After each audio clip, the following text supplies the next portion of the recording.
everyone. Welcome to DFB Palace. Hopefully you can hear me now. Okay, I've had to do the whole thing again, and it had to be. It's Elanga on a break there, early doors in the first half of Nottingham Forest versus Manchester United. What is it? What is it when you sell a player, when you let go of a player, then suddenly they come back, return at the Mac, and then the bish bash bosh, boom, they knock you out, and that's exactly what Anthony Elanga. I've put Anthony Elanga on the thumbnail, and Bruno Fernandes with Manchester United on one side and Real Madrid on the other side. Who knows what will happen there? If you know, you know. Welcome back. I do apologise. I know what's happened. Every time I connect these earplugs to the computer, it goes literally just goes pear-shaped. Good evening to everybody. I do apologise not only for being mad late, but also, as you can see, there was no sound. But it's not my fault. It was D'Artagnan and the Three Musketeers. It was them. They're the ones who done it. I do apologise, everyone. Please, if you can hit the likes again, I'll be really grateful. Let me just quickly check it at my end. I couldn't get the sound to work. I had to do it again. It's just madness. Right, let's see if this works. It's still 1-0 to Nottingham Forest. Manchester United a little bit better now for Manchester United. But those first 5 minutes, please keep hitting the likes. Hopefully you can hear me. Oh, Lord. Hopefully it's all right now. Unbelievable. Did you see that breakaway play there by Elanga? The counter and then scoring. I mean, oh my days! It's always a player that when teams release, should or none have done better.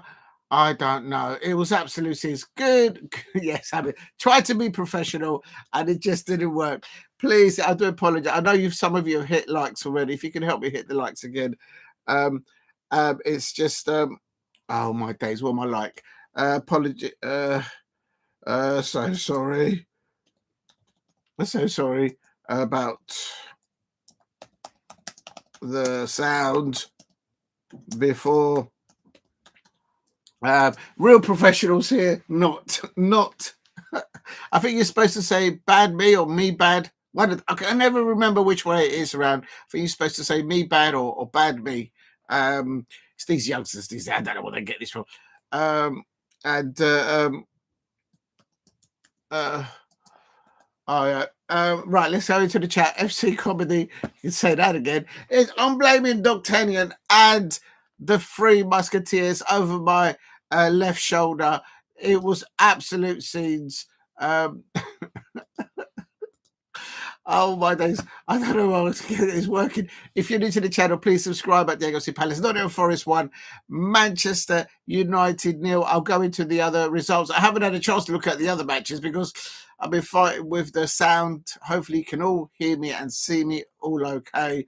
Let me just put this one here. Yes, you're right, Alicia. I hope you're having a wonderful evening, Alicia, and good evening also to Jason Chimbini. Says hello, welcome back. Well, return off the back.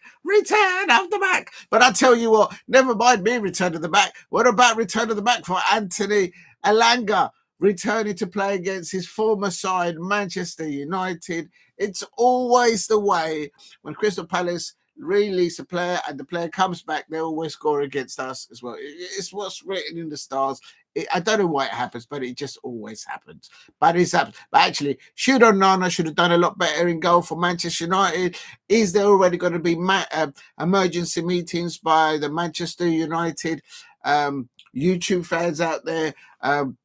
Is that already ongoing right now? Before we reach half time, it's going to be absolute scenes, no doubt. And then Jason says we have sound off, Diego. Oh, so is it all right? I think the sound's okay because I can see the light going up and down. Let me just check. Yeah, that sounds okay. Right, okay. So Alicia's just a joke. Yeah, I'm telling you, I'm terrible. It's not funny. That's bad, but I knew it. After what I had the things plugged onto the computer before I started doing the live streaming, and then when I went live, I thought, oh no, I always got to disconnect it. For some reason, it happened to me one last time before. So, bad me or me bad, whatever you got to say. Good evening to Steve. RFC says, big up. Yes, I hope you're doing well, Steve. I see Forest are 1-0. Oh, Arsenal 1-0 up. Well, there you go. They are, even with injuries, Arsenal seem to be still picking up points there. And there's Chris Sutton. Yes, Chris Sutton, the dinosaur, is there. I'm going to blame him for it. And that's right. I forgot about that. Yeah. Amateurs. Yeah, you can say that again. Please hit a like and subscribe at Diego C. Palace if you're new. No, I saw you get lucky this morning. Oh, thank you very much. Yes. Yes, it was that was a nice day. It's very nice when that happens, when she does that. But she doesn't have to do it. If you can, if you can't, it's fine. The main thing is that we're all there showing love for the content creation that she does on her channel. It's tier one content creation over there. If you know, you know. You know your role. Something like that, yeah. Just stepping on cracked shells at the moment. Manchester United fans are going to be absolutely fuming, I expect, out there. Not just because they're 1-0 down, not just because it's Anthony Elanga that's just scored. It's the way they conceded that goal. Should they have prevented that breakaway play? Should Onana have done better in goal? I don't know, because I'm not a Manchester United fan. You'll have to go and ask them. But there'll be emergency meetings now in situ. Even they won't wait until 90 minutes. They're probably doing that right now, I reckon. You're on a yellow. Yeah, no, I'm not surprised. I'm on a yellow, just as the darling duck there. Please keep hitting the likes and subscribe at Diego C. Palace. 100% Palace must win tomorrow. Yes, hopefully we can get 6 points by the end of the week. That'll be good for us. Diego's faith, a song, sound. Simon. Yeah, I tell you, it's going to be like that. It's going to be like that. It's going to be the silence. No, it's going to be like the zippy. I was somebody out there that put me the zip, and I said you couldn't hear me. No, you can't have my apple. I haven't had a little slice of mine. But yes, I've got some lovely apples there. These ones are the sweet ones. If you know, you know. Tomorrow will be a Milan derby. Oh, I didn't know. Time. Yeah, it's the same time as the Everton. It's a shame one. I've got to cover the Everton, Liverpool versus Everton. We all know what happened at the other one previously with Jones protecting the travelling Liverpool fans at Goodison Park. We all know what happened there with Decore. Good evening, Alex Deason. I hope you're doing well. I hope you're keeping safe. But it's still Nottingham Forest 1, Manchester United 0. Let me just go and refresh that because I've got a feeling that's wrong. Yeah, I'm on 37 minutes there. And would you know it? It's always a player that leaves the club, it always comes back, and that's what's happened to Manchester United fans. There's going to be a meltdown. I think more so because the way how they conceded that goal, that shouldn't be happening. Yeah, they just let that counter occur. Diego was what something like that. No, I wish I didn't have time. I'm doing this United team same. Same different week. It is what is going on, Manchester United fans. If you look at my thumbnail that I managed to get up right, is it because maybe everyone's thinking is Bruno Fernandes going to land at Real Madrid? The pre-match interview by Ruben Amorim, he made it categorically clear that he's not going anywhere. And I, as an outsider looking to that for club, I don't think it will happen. I don't think he'll ever become that situation like Trent Alexander-Arnold and what's happening there with Liverpool, and then him potentially moving to Real Madrid. I don't think he'll be that kind of situation. But no doubt, if it does go anywhere near that, there's going to be even more emergency meetings by the Manchester United football fans, content creators out there. They're going to be 24 hours emergency meetings, no doubt. Alicia wants a little nibble at my apple. Big up to you, Alicia. I hope you do well. Just free like. Thank you very much, Alicia. Yes, as Alicia said, I'm sure you've all liked before. I can't believe you guys are amazing. I've got 4 likes already, and this is the second time running. Good evening to Shay Arsenal. I've lost all the lineups and everything, so I've got to do all that again. Good evening to Shay Arsenal. Shay Arsenal says, remember to hit the like button and subscribe if you are new here. Shay Arsenal, good luck to your team. You know what? I don't even know. I think someone said you was winning 1-0. And go to channel. No, repin, place, pin, message. Would you know it? I just can't get past it. I've just seen a replay of that counterplay and then Alanga scoring at the end of that. Within 10 minutes, they considered. I think it was around 6 minutes, actually. And so thank you very much, Shay Arsenal. Shay Arsenal, I've pinned that comment where Shay Arsenal says, remember to hit the like button and subscribe if you are new here. And Alicia says, I will fry him there on your eagle. That's right. Crystal Palace fans we are all on a high, because we are on our way to Wembley. We're going to make, when the Eagles land at Wembley, we're all going to be ready because we've all been working out. That's right. We're all going to be working out. The Crystal Palace fans are going to be ready when we land at Wembley, of course, against Aston Villa. We're going to make Wembley our second home. Back in the day, it used to be the second home of Arsenal, but these days, not all, but the majority of the Arsenal fans, there's a small minority that they just want to go back to winning trophies. But it seems to me the majority of Arsenal fans, they're just content for the last 2 or 3 years. No, actually, for the last 5 years, just end up top 3 or top 4 and just ka-ching, take the money and don't worry about trophies. I don't get that.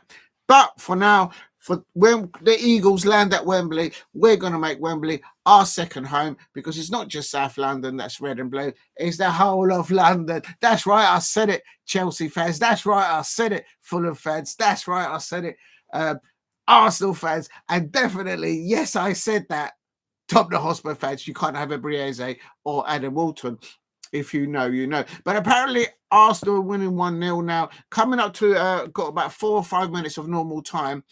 And it's even out now. After that goal, things settled out a little bit. It's getting a little bit nippy out there. They're having a go at each other, I have to say. And Alicia says, I will fly the Eagles. I will fly him there on your Eagles' wings. Yes. That sounds great. You have 5 likes in 2 minutes. Thank you very much, Alicia, for helping me get the likes up. If you're new to the channel, please subscribe at Diego C. Palace. This is take 2 this evening. Very late take 2. I couldn't get the sound to work earlier on, and it's just shocking.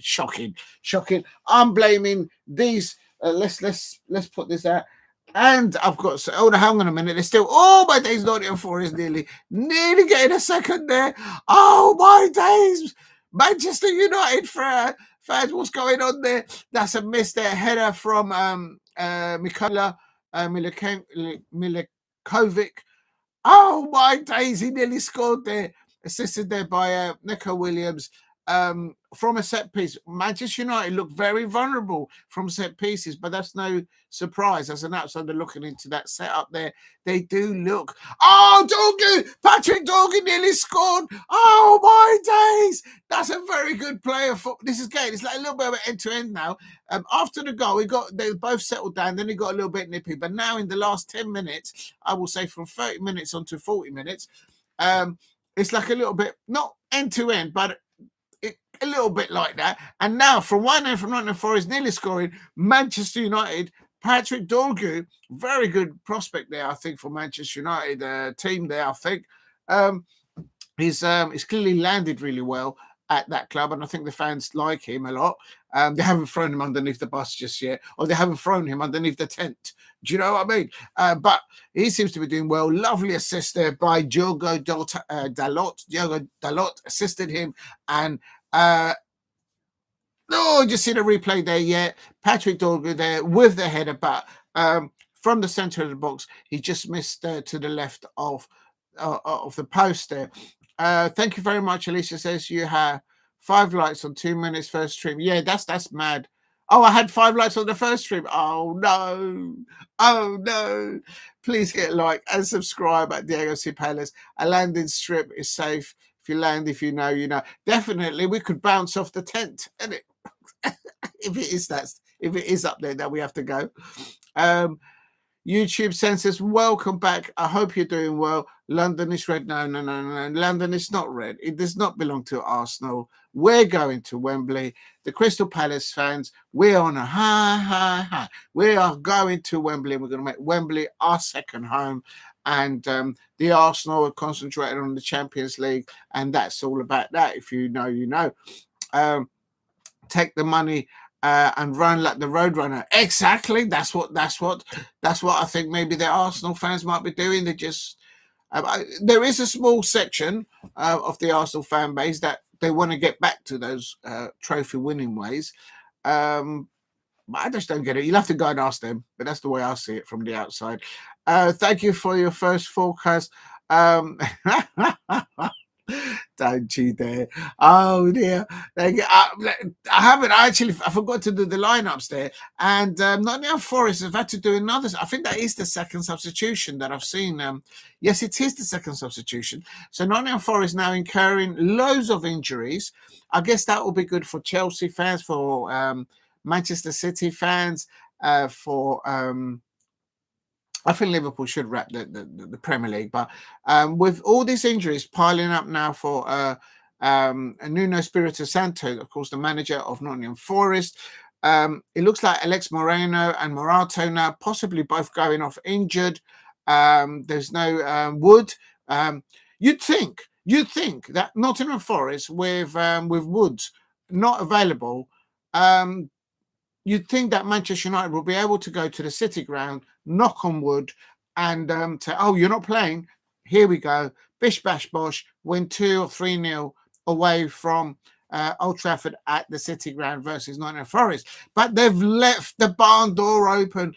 Manchester United fans, should you have conceded that goal, number one, and should you have conceded it in that manner? I don't think you should have.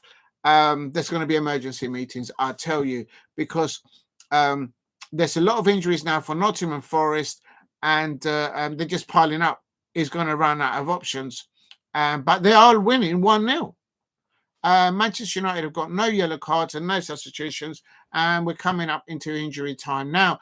And it has to be. It's always whenever you sell a player, whenever they come back to your club, and you're thinking, "Oh no, here we go." And that's exactly what's happened. But I have to say, Manchester United also looking very vulnerable in this first half on set pieces again. So they need to maybe, I don't know, they need to eat a bit better in the morning and put some beef on the bone, get a bit stronger. They need to do a bit more of this. That's what they need to do, because they get pushed off the boat. Oh, yeah, then I've got to do 10 of these. Hold on a minute. Oh, big up to Damo. I see you there. I was on your original stream. Oh, hello, Lola. I hope you're doing well. Good evening, Lola. I hope you're keeping well. The quickest, quickie. Yes, it was in and out. It was like a wash and go, rinse, and if you know, you know. No hanging about. Don't worry about finding out the name. Just you get up and go. Big up to Lola.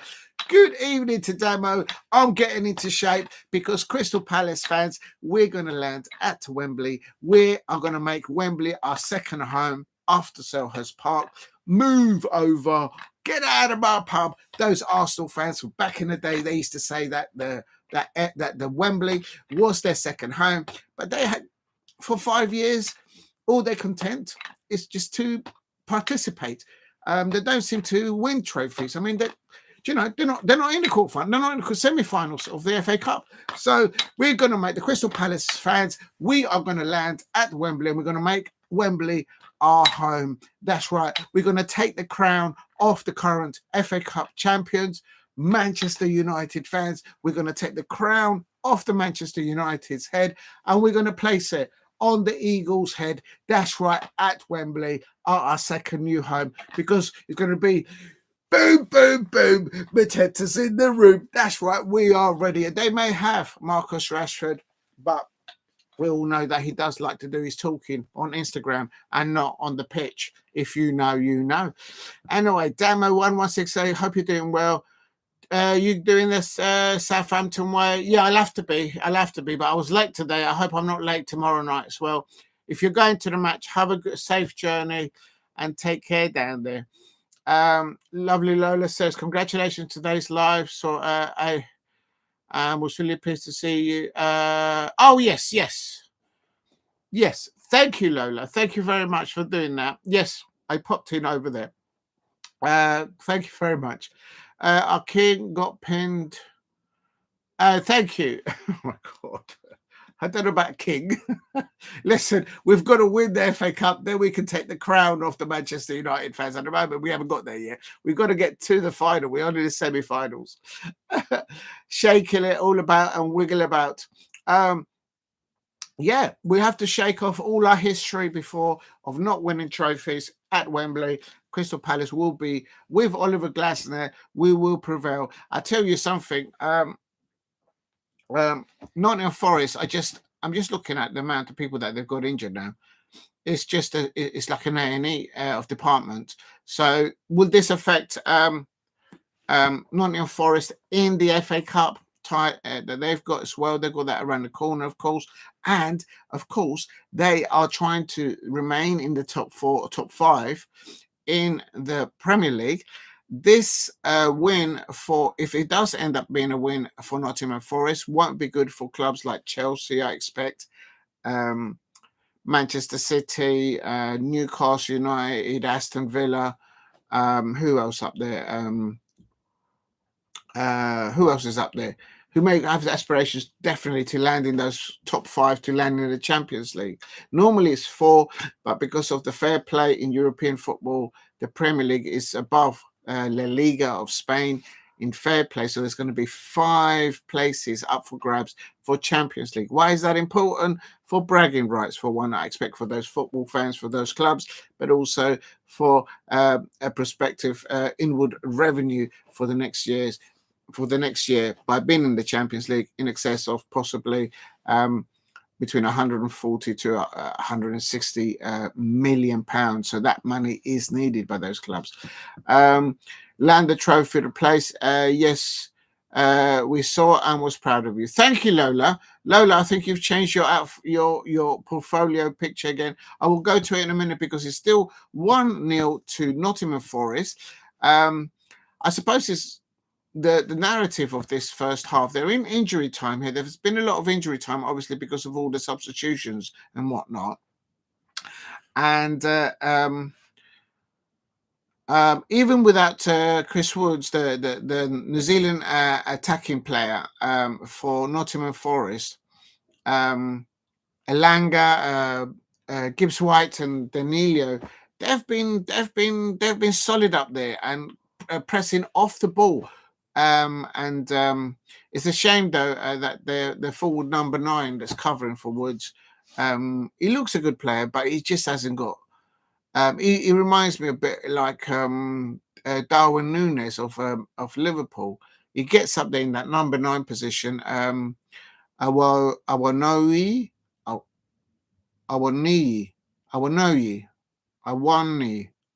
don't know how you pronounce his name. Awani. I think that's how you pronounce it. Awani. And he just doesn't get into the right places and gets goals. If you're in number 9 playing for Nottingham Forest and you're in the top 3, you should be scoring goals, loads of goals, and it just doesn't land for him. It is what it is. And yes, it was proud of you. Shake it all off. Yes, I am. I am shaking it all about. Well said, Lola. Thank you very much. Well, you can't call me you clearly, Lola and Alicia, you clearly don't know me. If you know, you know. Oh dear, Casemiro needs to go home. Look, I think when Manchester United start a match, what they should do is put Bruno Fernandes in the number 8 position and move Ugarte out and put him more or less in that 10 position. And then during the first half or during the second half, then switch it. But not at the beginning, because I think Casemiro and Bruno Fernandes are probably the better and the more experienced players. Ugarte is getting there. He's not a finished article. As an outsider looking into that, I think that the best pivot in the midfield for Manchester United, if they do play that in the transition from defence to attack, that is so important. And I think the most experienced 2 players that they've got is Casemiro and Bruno Fernandes. But as people are saying in the chat, has he that expression? Has he got the legs? I don't know. It is half time. It is half time. It has ended 1-0 to Nottingham Forest. Good evening to Jason. He's it's just the pace of it. Maybe he could do with playing in another league that the tempo and intensity is not so strong. I don't understand. HTV says I don't understand why Alte Banier is still a substitute. Yeah, he's on the bench, isn't he?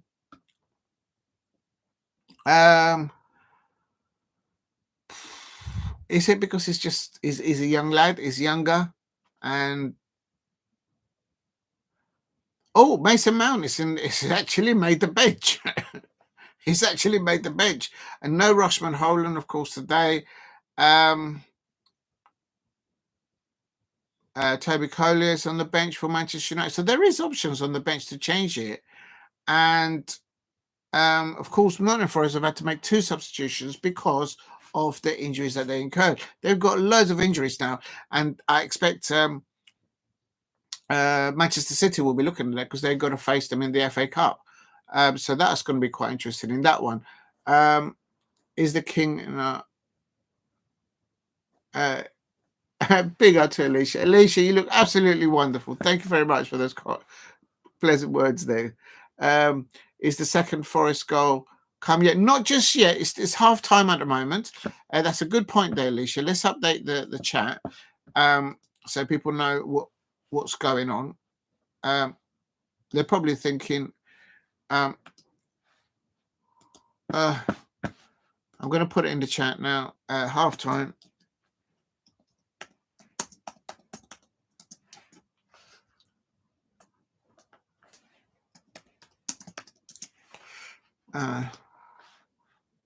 This is my only way to do it. Half time, first half ends. Nottingham Forest 1, Manchester United 0, and so that's at the moment half time. And no,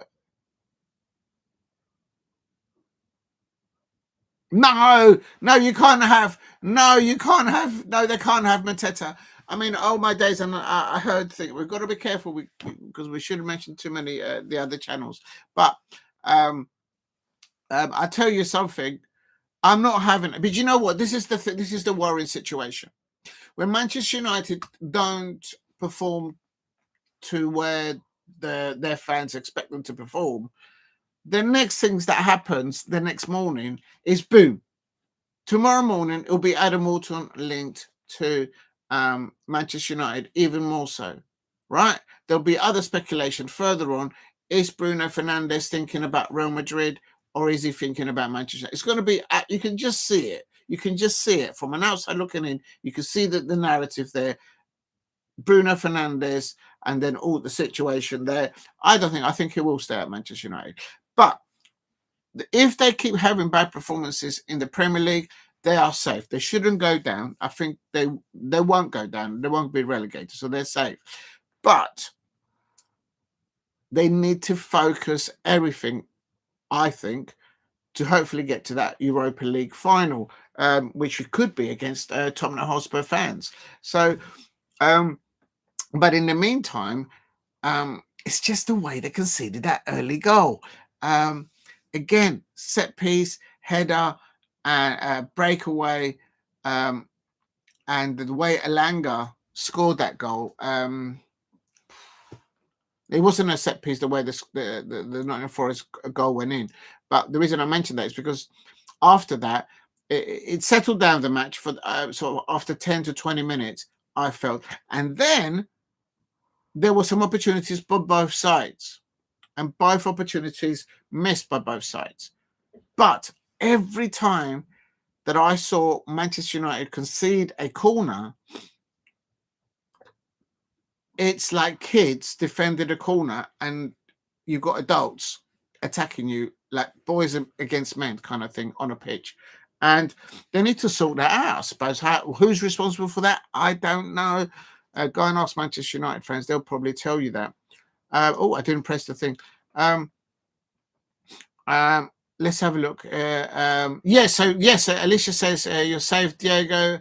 Uh, uh, your our queen wants Delap over Mateta. It could happen. You know what? This is the thing. This is a good point there, Alicia, because what's happening is that as these performances are not to the level I expect for those Manchester United fans, for Ruben Amorim, to them, and also for those Manchester United players, you can see how they'll all be wanting and thinking about, what do we change? What do we need to tweak? What do we need to get rid of the club to them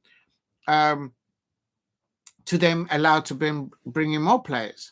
And as a Crystal Palace fan, I'm thinking, oh my days. On one hand, I've got Jurgen Klopp at RB Leipzig trying to get Oliver Glasner, because he knows that Oliver Glasner at the moment is in talks with Crystal Palace, his current club. So they might nip him. They might turn the situations there. But the reason why I mentioned that is because if that happens, there could be a lot of then that could be a domino that falls, and then other players start leaving, which worries me, because if you've got a club like Manchester United and they manage to get rid of players who are on very high wages during the next transfer window, and not wait until they run down their contracts, and they should get some good money for Anthony, who's on loan, for example, out. They should be able to, I would have thought, get some money from Sancho. I think he's still a player there, although they're clearly falling out with Manchester United. And so if they get players off their payroll, they're going to come knocking on wood at Crystal Palace. And it could be something that they may look to explore if Jean-Philippe Mateta is being looked at, and he's been looked at by Lyon, by Nice, by Barcelona. I had a close source. Barcelona are keeping a tab on him.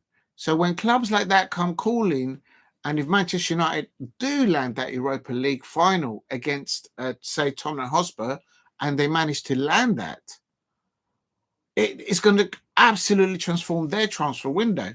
It's going to be a melt. I'm just going to, I'm just going to enjoy the moment for now as a Crystal Palace fan, because we're on a high. We're going to fly over. At the moment, the Crystal Palace fans, we are flying over our second home, which is called Wembley. It used to be the second home of Arsenal fans, but no, it's no longer, because all they're interested in is, I know they're winning tonight, but all they seem to be interested in is in just finishing top 3 or top 4. I never understood that, because before they used to win titles. So I don't get that. Go and ask them. They'll tell you what's going on or not.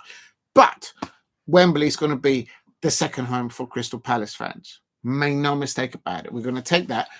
London is red and blue. It's not just red, it's red and blue. If you know, you know. Half time still.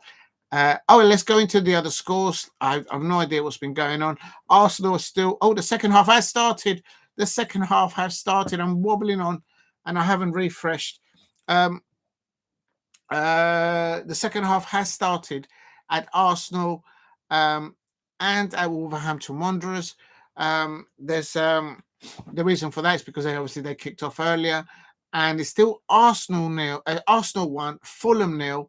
And Fulham are they're going to start dropping like a stone now. Wolverhampton Wanderers are winning against West Ham United. That would be a massive 3 points for Wolverhampton Wanderers if they land that, to move away from that bottom 3. I expect Leicester City and Ipswich Town fans will be looking at that match very, very closely. What's going on with Graham Potter? Has he not been able to find his magic wand? His Graham Potter, Harry Potter wing, you know what I'm talking about. Has he lost his mojo down there? Is he too weighed down of all that money that Chelsea paid him to get him off being the manager at Chelsea? What's going on? Should he have taken the opportunity of becoming the England manager? I'll say no more. Right, let's get back to this. Edge TV says, after Bayern's unbelievable performance against Arsenal in the FA Cup, he has not been given a chance in the Premier League and at at that time, Onana made critical mistake. It's not fair. I think. I think. Edge TV has got a point there. You shouldn't have favoritism, especially in such a key role as goalkeeper. I think what it could have a bit of an influence there is the experience that Onana brings as an experienced goalkeeper in respect to there's a pecking order. But I think it does come to a point where even fans of Manchester United and fans outside, they're saying, your keeper's lost it, lad. He's lost it. It's a calamity of errors. But then, could you say that that's all the responsibility of Onana not saving that Anthony Elanga goal on the first 5 or 6 minutes? Should that be prevented? Is Onana doing enough in his goal, or is it that the Manchester United midfield are not protecting the back line, and therefore whoever's in goal for Manchester United are just wide open and they've got no protection whatsoever. Right, the second half, no, it's not. The players are coming out. Right, let me just quickly get into it. Oh, wow. Thank you very much for the 8 likes. Right, I'm going to get into it now. But yes, I agree with you. I'm going to pin your comment to HTV because I think that's a brilliant point there, if I can remember how to do it. Replace pin comment. Yeah, I think it's going to get to a point. If Onana has one more mistake in the second half, I think HTV there's got a very solid point of foundation. You've got options on the bench, Ruben Amorim. You got to throw the dice sometimes. You can't just keep doing this at the table in the casino and keep doing this, going, good luck, good luck, good luck. You got to throw the dice and see where they come. Good evening to the dog. The dog. Big up to you. What's that? How are you? I am doing fine. I'm a little bit annoyed with you, the dog, because Mauricio Pochettino in the first match against because he's the manager of United States against Panama.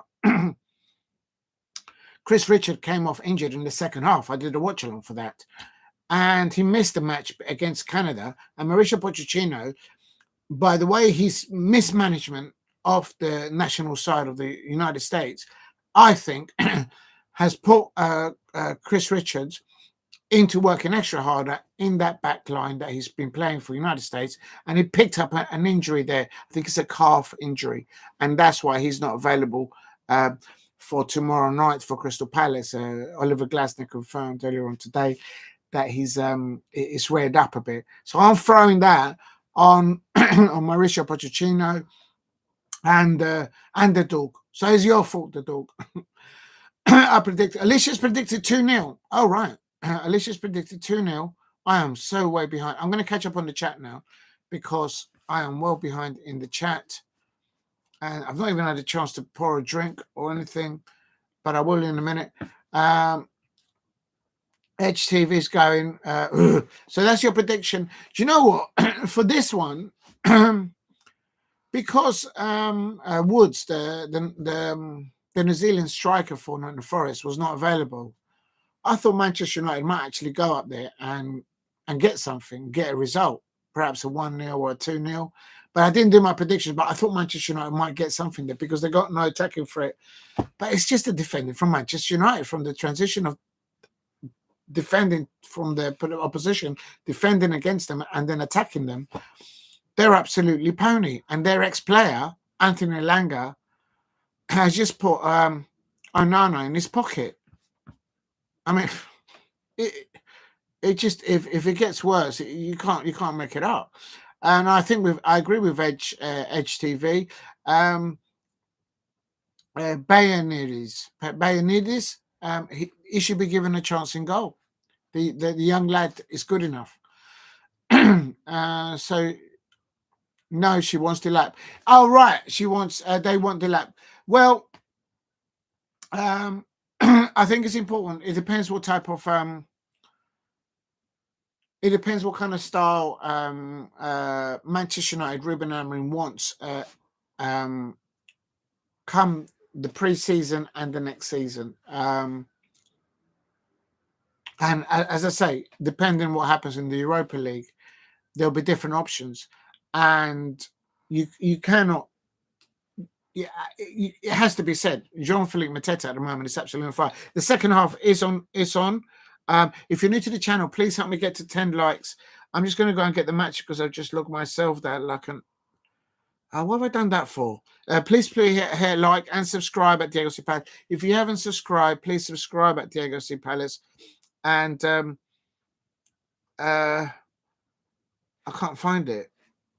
Why won't it let me log back on? 1 minute. Oh, why is it doing that, man? 1 minute. I'm just going to log in.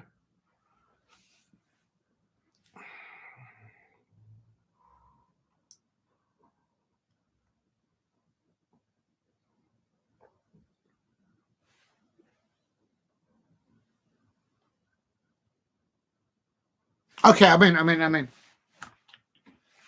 Right, here we go. I'm back in again, but I'm well behind now. I'm on. Oh my God, this one's like. I'm on like 46 minutes. Full sellout there at the City Ground. I've only ever been there once. Trust in the Queen. Yeah, I'm not gonna argue with that. If you know. Now listen, it's about the style of football that Ruben Amorim, I expect, will want to have in pre-season and for the start of the next season. And also what would be a spanner in the works there is how well they do, or if they can land or not, that Europa League. But I have to say, if they defend like how they could, oh my days, Rasmus Højlund there, what's going on there? That should be Rasmus Højlund is now on, of course, and that should be a corner, I think, for Manchester United. Are they not giving it? Yes, they are. Bruno Fernandes is now going to take a corner here on 46 minutes.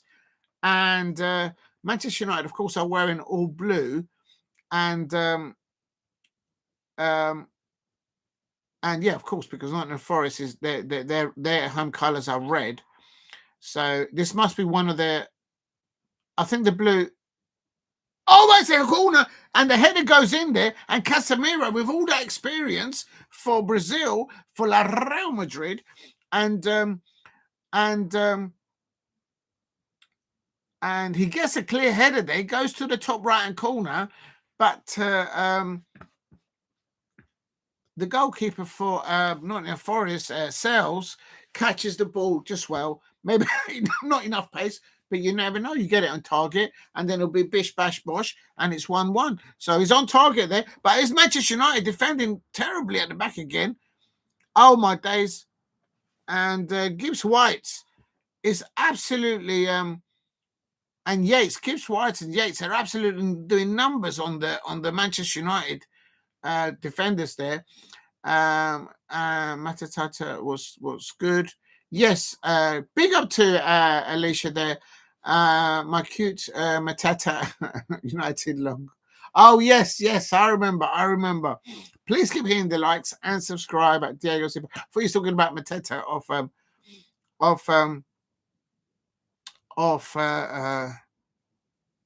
Crystal Palace. A corner here for Nottingham Forest on 48 minutes. This is where Manchester United, good header away there by the Manchester United defenders there.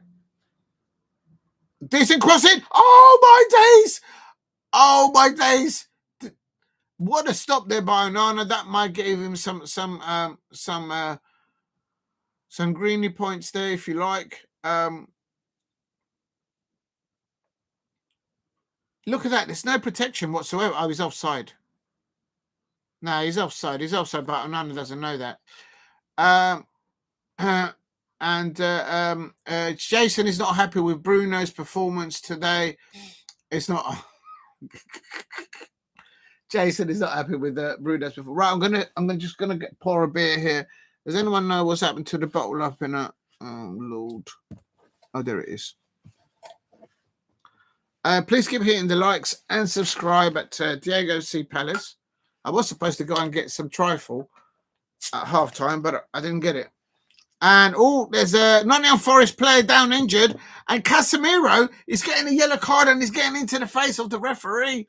Manchester United fans, what have you done to Casemiro? When Casemiro played for Real Madrid, he never got any yellow cards and he never got any red cards, ever. I'm not even exaggerating. The moment that he starts playing for Manchester United, the lad is chopping up people left, right, and centre. And we all remember how he put his hands around Will Hughes back in the day at Old Trafford. I was at that game. It was absolutely shocking. It was absolute scenes.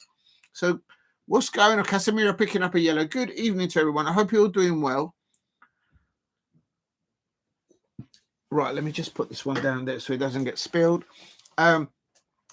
If you're new to the channel, please subscribe at Diego C. Palace. Just going to switch back the pinned comment of Shay Arsenal, which says, remember to hit the like button and subscribe if you are new here.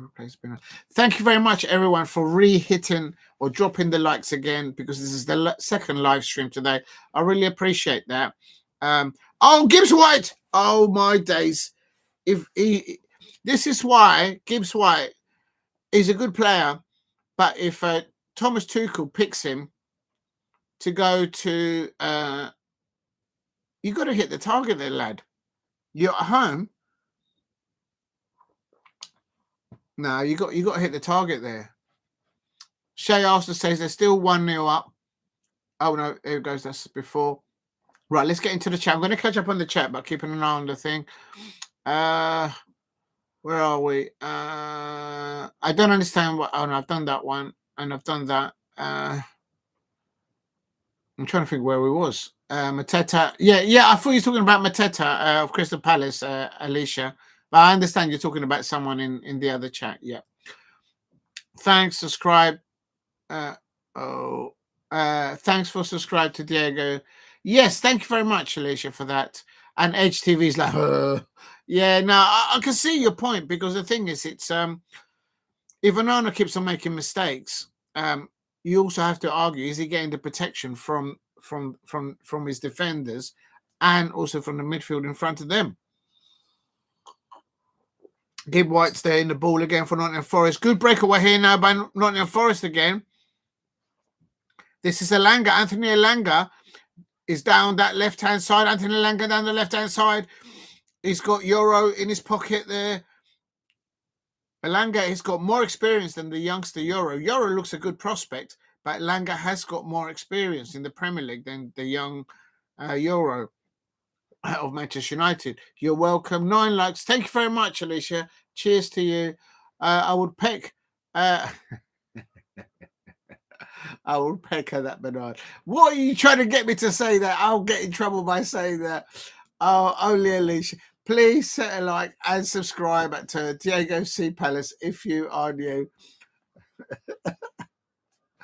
Oh, my days. I nearly said it out. Whatever. Poch out, Swift in. Yes, Taylor Swift will do a better job for the United States in the coaching role. She's an organizer. She's an amazing artist. She's a songwriter, country music, pop star, influencer, etc., etc. If you know, you know.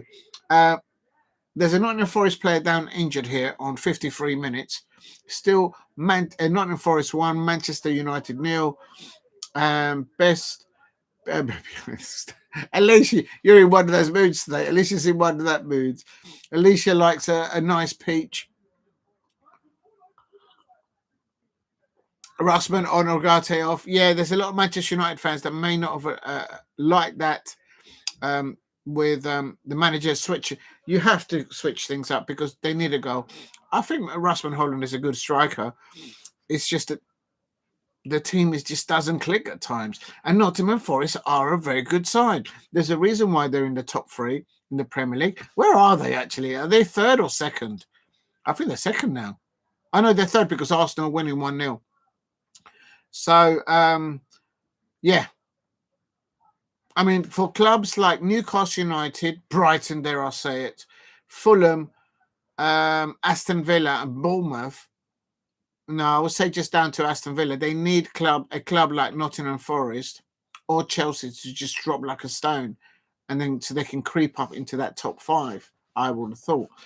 Real Madrid 1, Real Sociedad 1, half-time Copa del Rey, semi-final aggregate 2-1. Thank you very much, Edge TV. Yes, there's a load of matches on tonight. but I had to choose this one because I thought with Woods not being available for Nottingham Forest, I thought Manchester United might be able to go up there and do a number on them, but especially because they've got the FA Cup around the corner, they've got other fixtures at Nottingham Forest, but it's just terrible defending, and also the goalkeeper. Oh, they keep giving the ball away. Manchester United they're playing like individuals out there at times. Please keep hitting the likes if you can help me get to. Oh, I already got 10. If you can, wow, you lot are absolutely on fire today. I'm the one that's late, an absolutely amateur. You know what? Let's put these lot up. Where's she keep falling down? I'll show you them. I've got some good news, everybody out there. The parrot has been in the wash. Can you see how bright? Now, look at that. It's still got the little feet.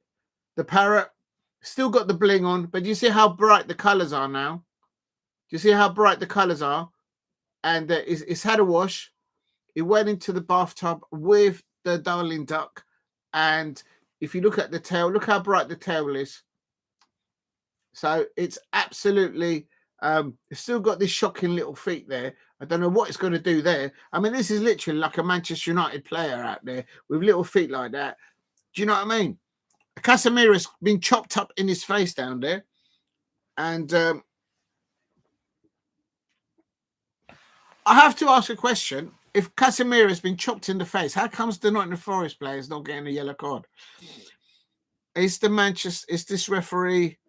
Let's have a look at the clash. Oh, yes, it was the arm of Gib White. It was the elbow. He's just elbowed Casemiro up here in the air, in the elbow. Casemiro's just been elbowed here, right there. And Gib White doesn't get a yellow card. What is going on? Is this referee got a season ticket for Man City, or is he a Liverpool fan? Casemiro's saying, I've just been elbowed in the face. Thank you very much, Steve. Steve says it's their third. Thank you, Steve. And HTV says Manchester United are pressing with a move to sign Napoli striker Victor Osimhen. Yes, Victor Osimhen is that. I saw him giving his top to some young fans there. I saw that on Instagram, and it's good when the fans are able to give some of their clothing to some of the football fans that go and support them.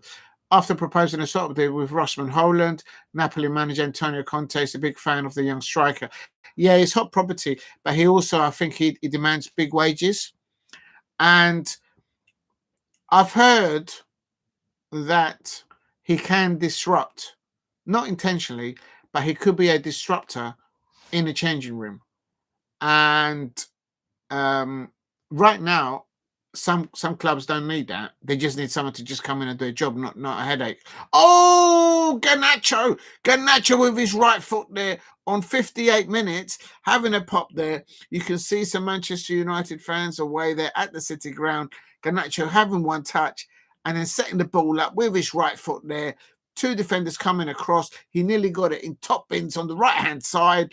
That's what Manchester United need to do a bit better. It looks like Christian Eriksen is going to come on from Manchester United, and Casemiro's coming off.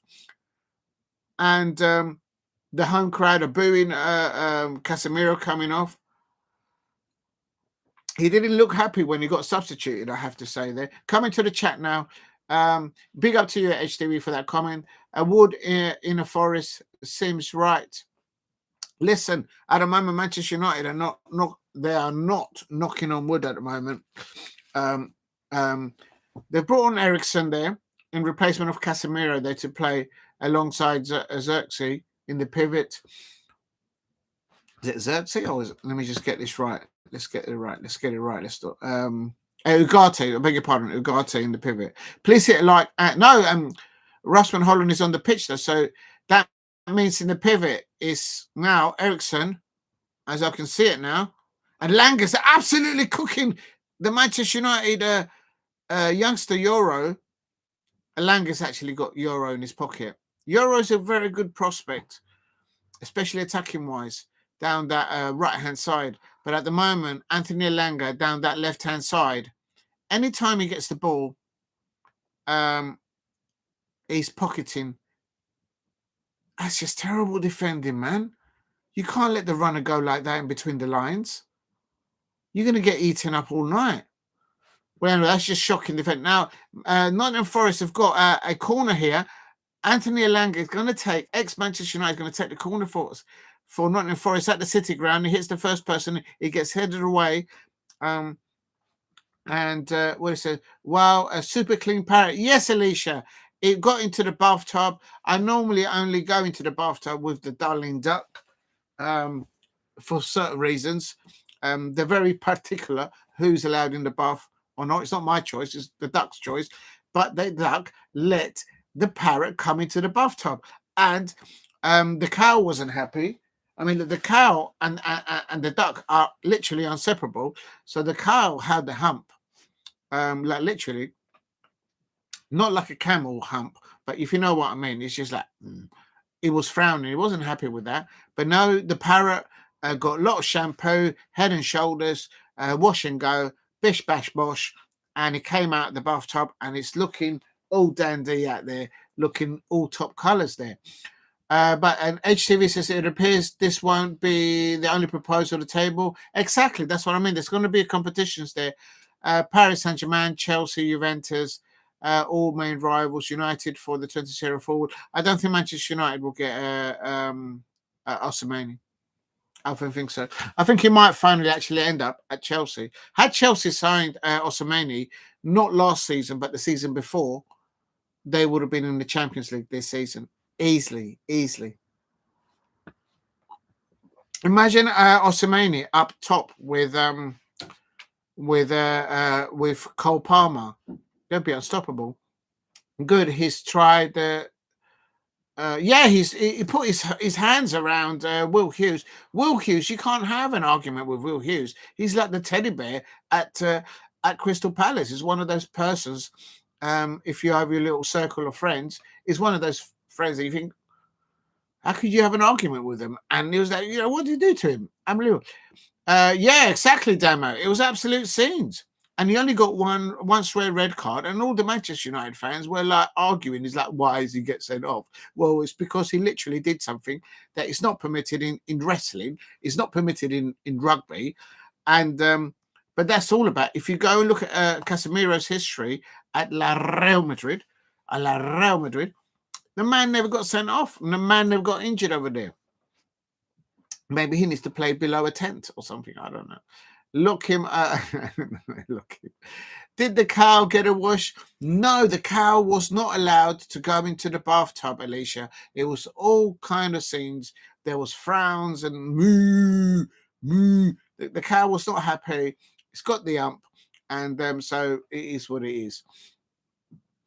Saka has scored for Arsenal. Oh, well, there you go. Not only is Mikel Arteta getting his... I still got it as 1-0 though. Hold on. Oh, yes, it's just gone in. I can see it now. Bukayo Saka there, back from injury. No surprise there.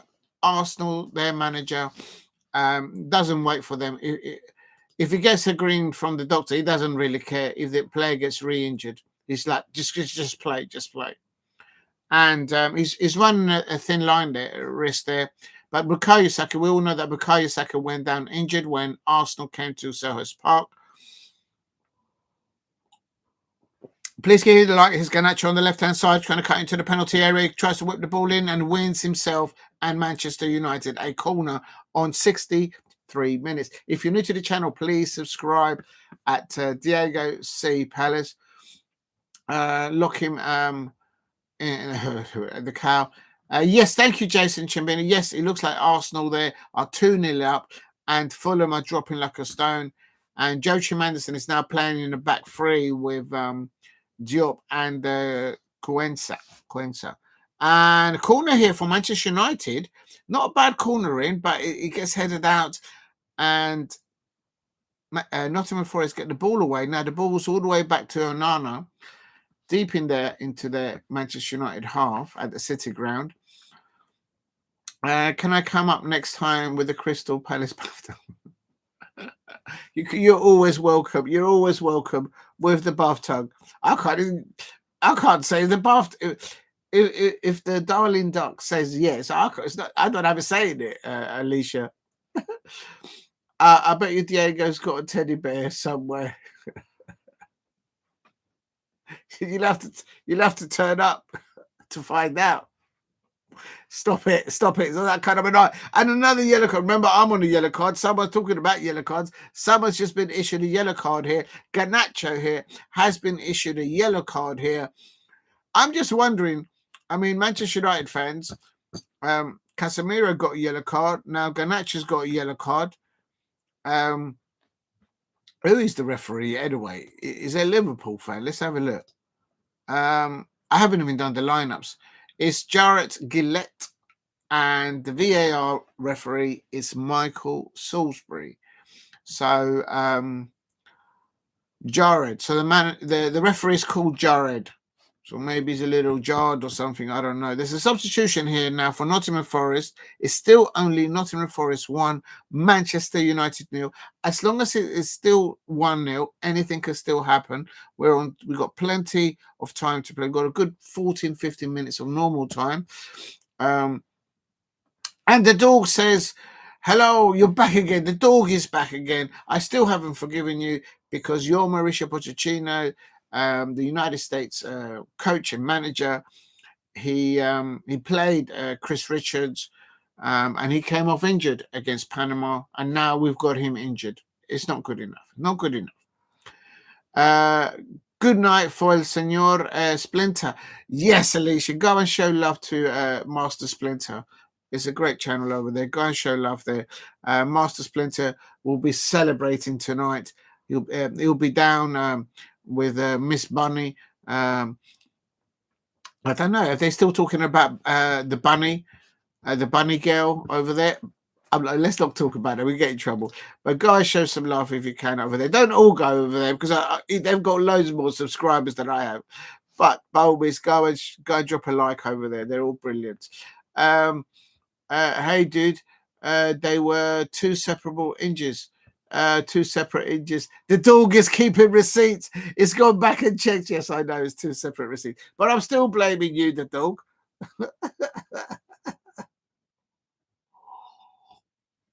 You jinxed it. The dog. Please hit a like and subscribe. This is Nottingham Forest are still looking for that second goal. Their best way of attacking. Alanga now is on the right-hand side. So he's switched sides. Because in the first half, it was down the left-hand side. Now he's gone over to the left-hand side. Gibbs White, Alanga. You can see that Nottingham Forest are playing like a team with good. Gibbs White.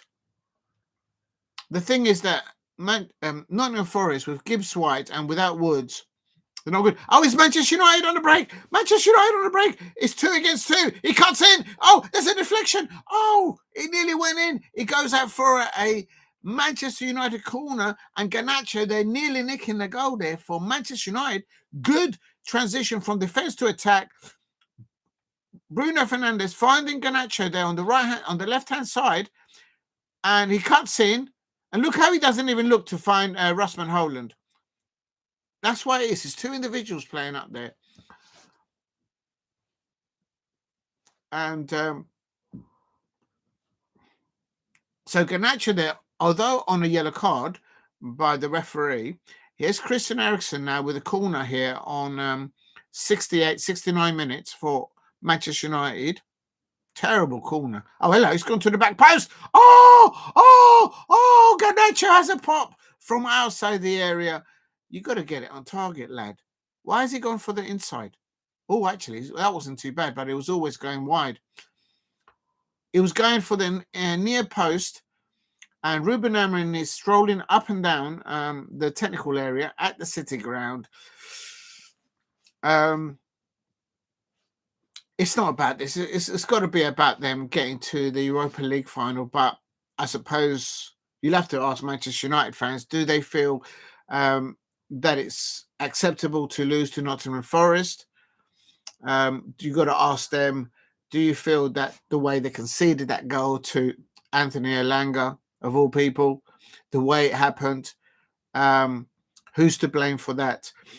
And I think the other thing you could ask Manchester United fans will be, do you just let this one go? It is what it is. If it ends like this one, there's still lots of football to be played. There's still good 15 minutes. Hang on a minute. We've still got over 15 minutes of normal time to play.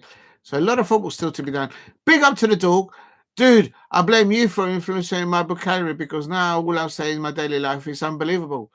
Unbelievable. Finger licking. Real talk. Oh, you got me to say it. You got me. You got me there, the dog.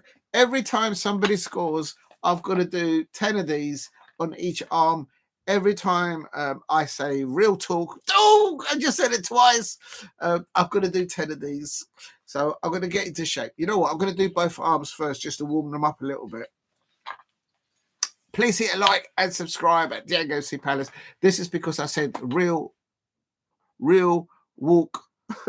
Real walk. I'm not going to say it again. If I do that. So the dog has got me back there. The dog has got me back there. And there you go. Also, I have an announcement. I will no longer be on your streams. I have found a way better streamer. Listen, the dog is got the up. The dog, but because I've said that word twice, I've got to do the weights. And why not? This is why I recommend to other content creators out there, don't just sit there eating food.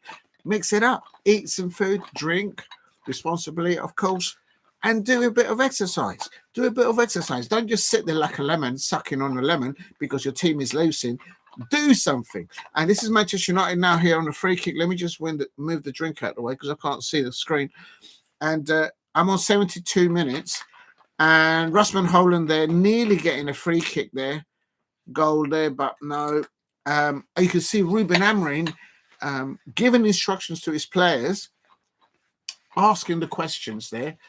And Lovely Lola says, Lovely Lola comes in to say the parrot is looking good, really looking good, and the bathtub. Yes, Lola. I can multitask, so I will do it. This is proof that I can do multitasking. While I do the exercises, you can see the colours of the parrot. Look how bright the colours are now. Look at that. Even underneath the armpit. Look at that. It's all clean under there. Look at that. Spotless. And it's still got the bling on. And look, it's got these annoying little feet. Terrible. And look how bright the tail is. Look how bright that tail is. It's oh, 1 minute. We're strangling. There you go. I don't know what these youngsters, they get all these ideas on social media. But yes, the darling duck and the parrot went into the bath and they both came out. They both used Head and Shoulders. There is other shampoos available. Wash and Go. If you know, you know. And they came out very, very well clean. Both of them. Please hit a like and subscribe at Diego C. Palace if you're new. And the dog says, April Fool's dog. I've been caught out. It's April Fool's. Now, Manchester United fans, is it April Fool's? Is it April Fool's? I've put on my thumbnail. If you look at the thumbnail, I've got Bruno Fernandes with Manchester United logo on one side of his head and Real Madrid on the other side. Is it an April Fool's? Or is there something where there is smoke, there is fire? Is what's going to happen between Bruno Fernandes links to Real Madrid? Is it going to materialize, evolve as what's happened at Liverpool between Trent Alexander-Arnold and Liverpool and Real Madrid? Is that what's going to happen in the next few weeks with Bruno Fernandes, Manchester United, and Real Madrid? I don't think so. From the outside looking in, I think the Liverpool one is probably will happen. But big up to Lola there. Actually, I'm going to look at to your new icon. Let's just have a look. Please replace. Let's go there. Absolutely stunning there, Lola. You look absolutely fabulous as always. And I take my hat off to you. You have a very, very fine portfolio of photograph shoots there. So well done to you, Lola. You look absolutely fabulous and wonderful as always. Always having a nice one. No longer streams. I've found a better stream. Oh, I've done that one. April Fools. Oh my days. Manchester United here on attack. Oh, and bodies. Nottingham Forest players chucking their bodies behind the ball, preventing Manchester United from that last third in striking on the City goal.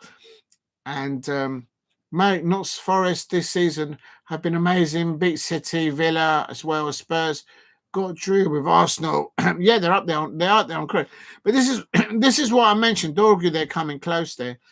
And yes, Manchester United was never going to win this game.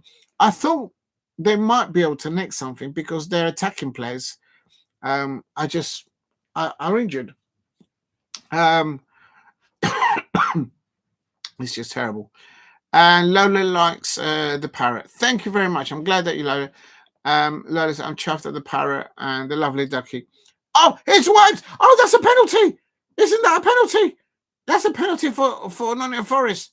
Gibbs wiped. It's gone down like a salmon. Gibbs White could have had 2 goals this game. And if Thomas Tuchel keeps on selecting him, I'm sorry, not for me, but he's a good player. And this is, and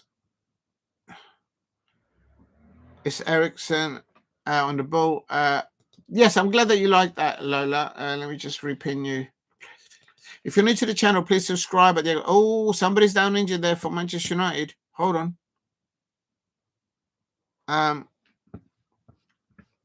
Lola says, I'm chuffed for the parrot and the lovely ducky. Yes, they're both happy there.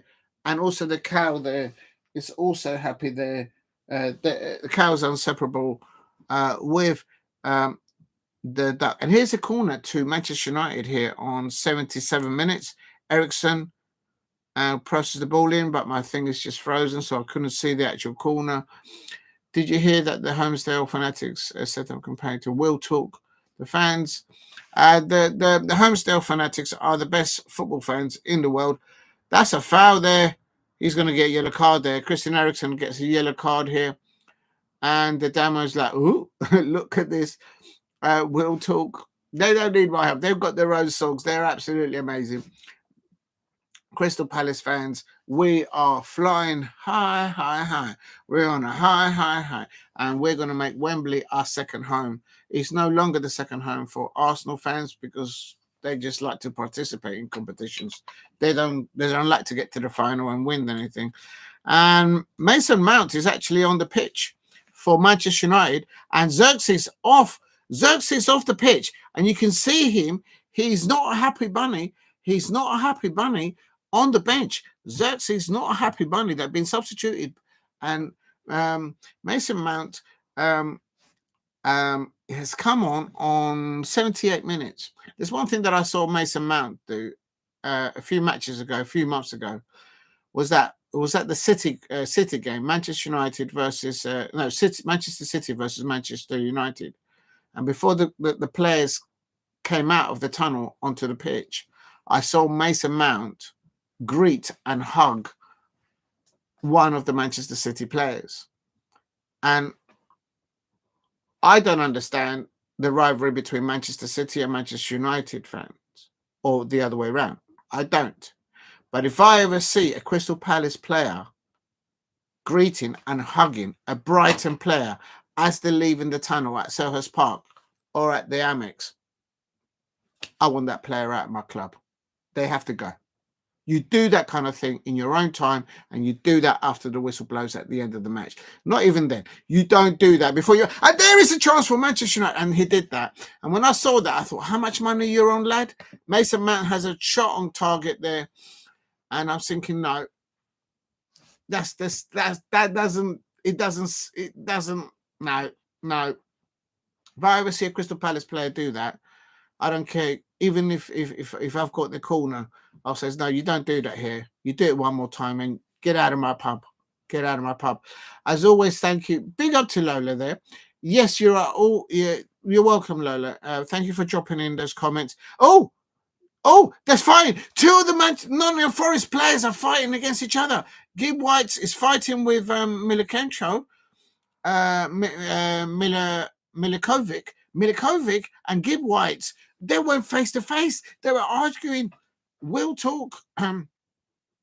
Jason says game over. Mason Mount has come for Manchester United. I'm done. Jason, stay strong. Yeah, no, that's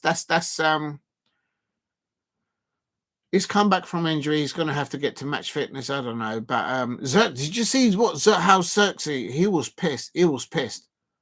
I mean, you did not want to cross him on the pavement. You want to cross over the other side and just let the lad walk on. But he looked pissed off. He looked real annoyed on that bench. But maybe he wasn't annoyed about it. It could be something else, for all we know. Lovely Logan says, hugs for the dog and the horse and the dinosaur. Yeah, you know what? Big up to the horse and D'Artagnan there.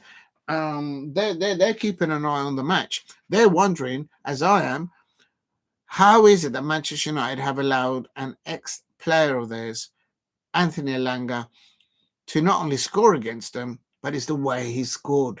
And throughout the match, he's actually had Euro in his pocket, amongst others. So there's going to be emergency meetings. I can just see it from Manchester United. But we've still got a good, nearly 8 minutes of normal time. There'll be probably about 5 minutes of extra time. So we've got a good 10 minutes still to play of football. Let's get ready to rumble. Let's get ready to rumble. Yeah, it's going to be one of those. Will there be a last twist to this match? Nottingham Forest 1, Manchester United 0. Manchester United, they seem to do well closing matches. They don't have a Scott McTominay to come on and change it because he's doing wonders at Napoli at the moment. I suppose that's a bad example. I can also confirm that Fulham did pull one back and he finished Arsenal 2, Fulham 1. Let's see who scored for Fulham. It was Rodrigo Munoz there with Sessegnon assisting Muniz.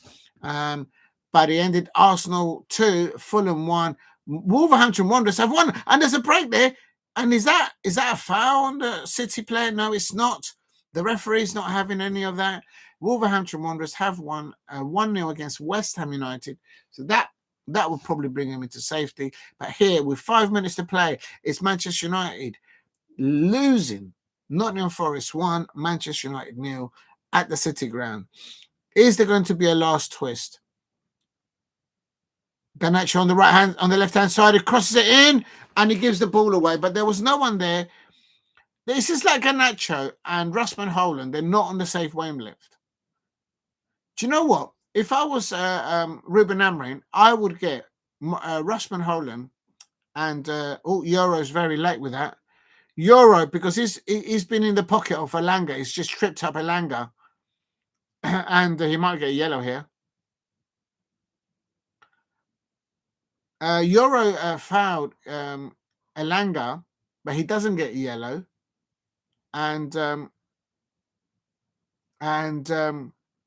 Euro today has learned a lesson of what it's like to play up against an in-form left winger there.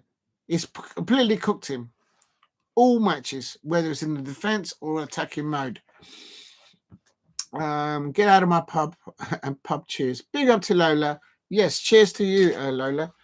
I didn't get my food or anything like that. I might have to do it in a minute, and then I can get. Please keep hitting the likes and subscribe. At Xerxes has done nothing tonight. That's a fair point. Maybe he was just moaning against himself. Double substitution here for Manchester United incoming here. Oh, excuse me. That's very rude. But it's too late for that. I was holding the mouse. Double substitution here coming in now for Manchester United late on. Cheers to everybody out there. Xerxes and Lola says, moan, moan, moan, moan. Yes, if it's not a certain section of the Manchester United fan base, moan. I've got to be careful because they're losing today. I've got to be very careful. But Xerxes was not happy coming off there. I think maybe he was just happy about something on the pitch, maybe not on what the manager suggested, but he looked pissed off. And the player that's just come on, Elanga, I think they're going to rest Elanga. If Elanga doesn't play in the FA Cup for Nottingham Forest, they're not going to anything. Why did Manchester United let go of Elanga? You could give man of the match.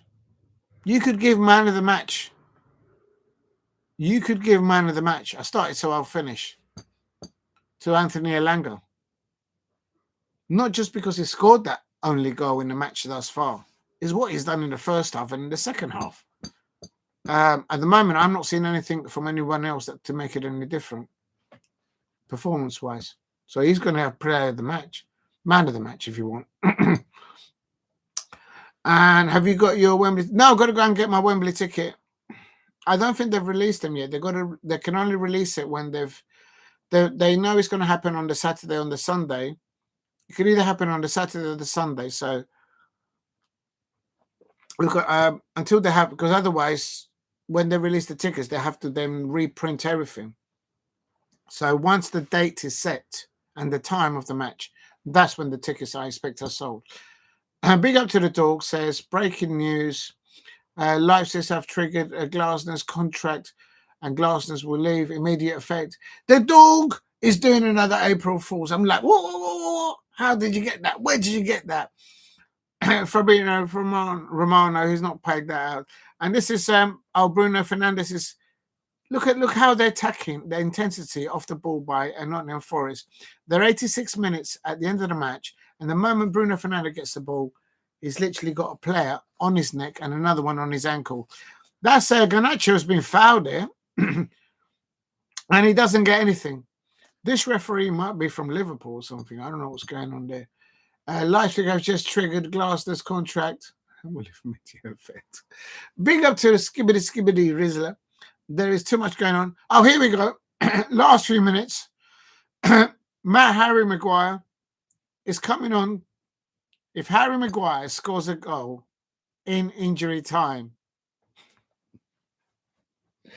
oh, that tells you it. That tells you. Yeah, Magnus, please hit a like and subscribe at Diego C. Palace. Euro's coming off. Euro is a very good prospect, but today Anthony Elanga has had Euro in his pocket when Anthony Elanga has been attacking and when Euro's had time to come forward towards the Manchester United, that side. On the attack, on the defence, Anthony Elanga has won both duels in defensive and in attacking mode all day long. I thought Harry retired. Not on his wages, lad. If you're earning, what's he on? I think Harry Maguire still got one more year to go in his contract, and I think he's earning between 250 to 300,000 a week. He's in that bracket of wages. If you were on that kind of corn, would you retire? Shit. Come on, man.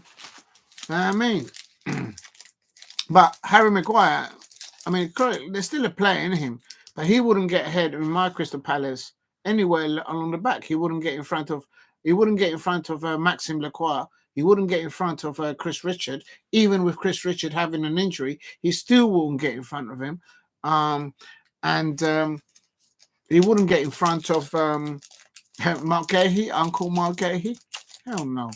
You know what I mean? If you know, you know. Mate, Glasner is in talk in Leipzig. Listen, Jurgen Klopp and Liverpool fans out there, you can do all the talk, all right? Because I'll tell you something. This Liverpool connection there, and there is another connection with Liverpool as well. Never mind Jurgen Klopp. That's not the one that worries me so much with RB Leipzig. The one that does worry me, and it should worry Crystal Palace fans out there. Now I ain't stirring it up.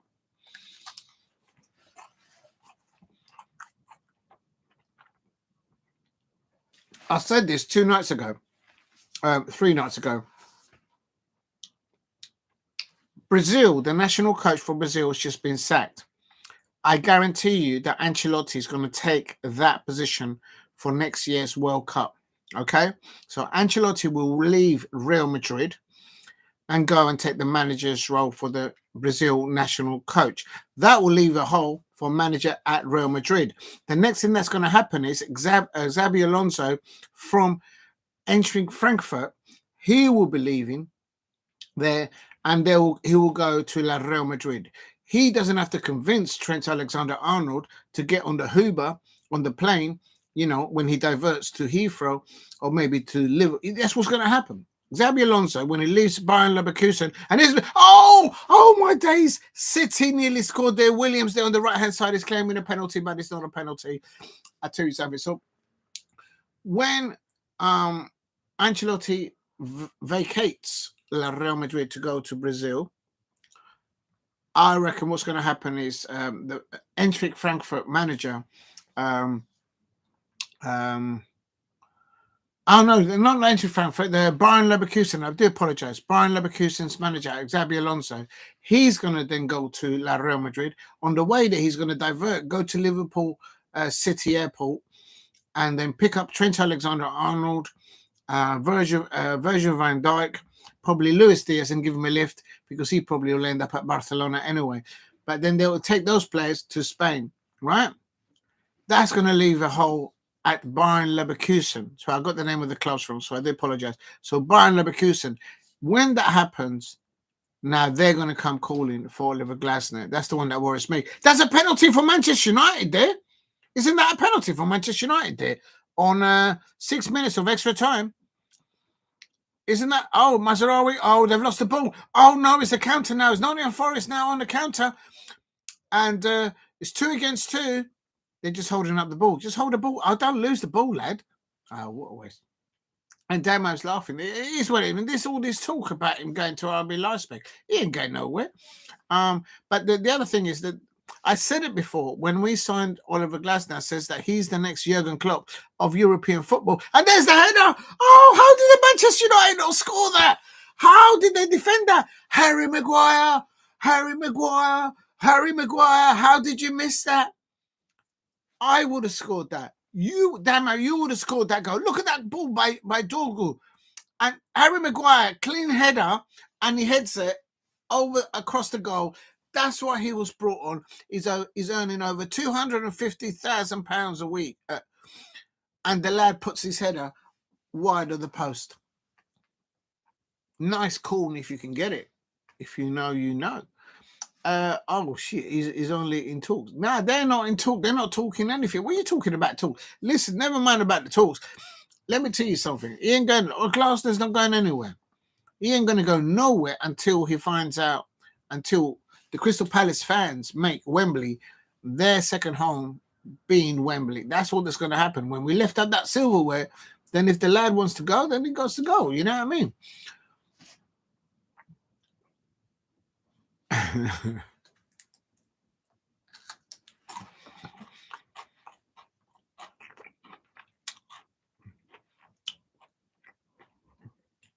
But anyway, so watch out for that one, yeah? I think this is going to end 1-0. I think Harry Maguire just lost his cue there. That was the chance. I knew that he would have a chance, Harry Maguire, with a header. But it tells you something. Garnacho, there is no attacking threat by Manchester United down the right-hand side. It's all down that left-hand side with Garnacho. And if the bounce of this lands wrong,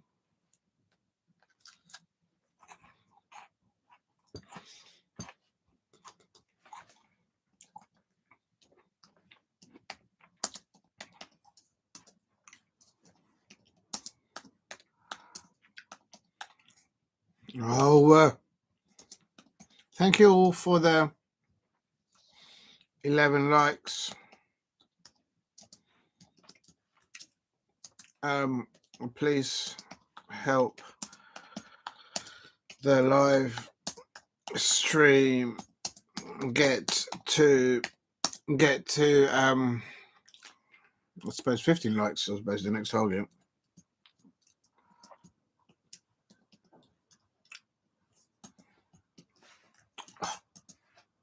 I think City have done enough. Not City. Nottingham Forest.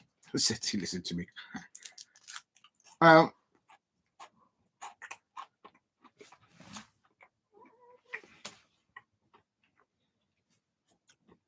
I think Nottingham Forest have done enough here, but it's still in extra time. They've said 6 minutes of minimal added time. We have done the 6 minutes. It's a throw in for Manchester United. Is there going to be a last twist in the last attack? I think Harry Maguire lost that opportunity. He had opportunity there. Oh my days! A breakaway now for for Nottingham Forest, and just take it to the corner, lad. Why did you cross the ball infield? Take the ball to the corner. What do they teach these players any common sense? You've played the minimum of injury time. Just take the ball to the corner. You don't need to score. Now, Manchester United got the ball back, ping it into the penalty area. Mind you, do you know what? Nottingham Forest have defended really well. Even off the ball, they're just defending really well. I just don't see Manchester United scoring all day long or all night long. All night long. I can't see it. As De Ligt there now is going to take the throw in. I think they've run out of time now.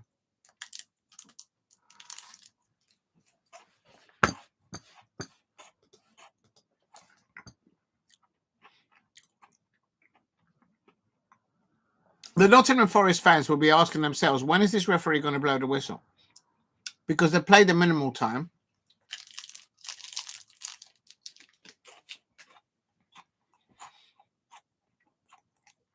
Nuno's like this. What's going on?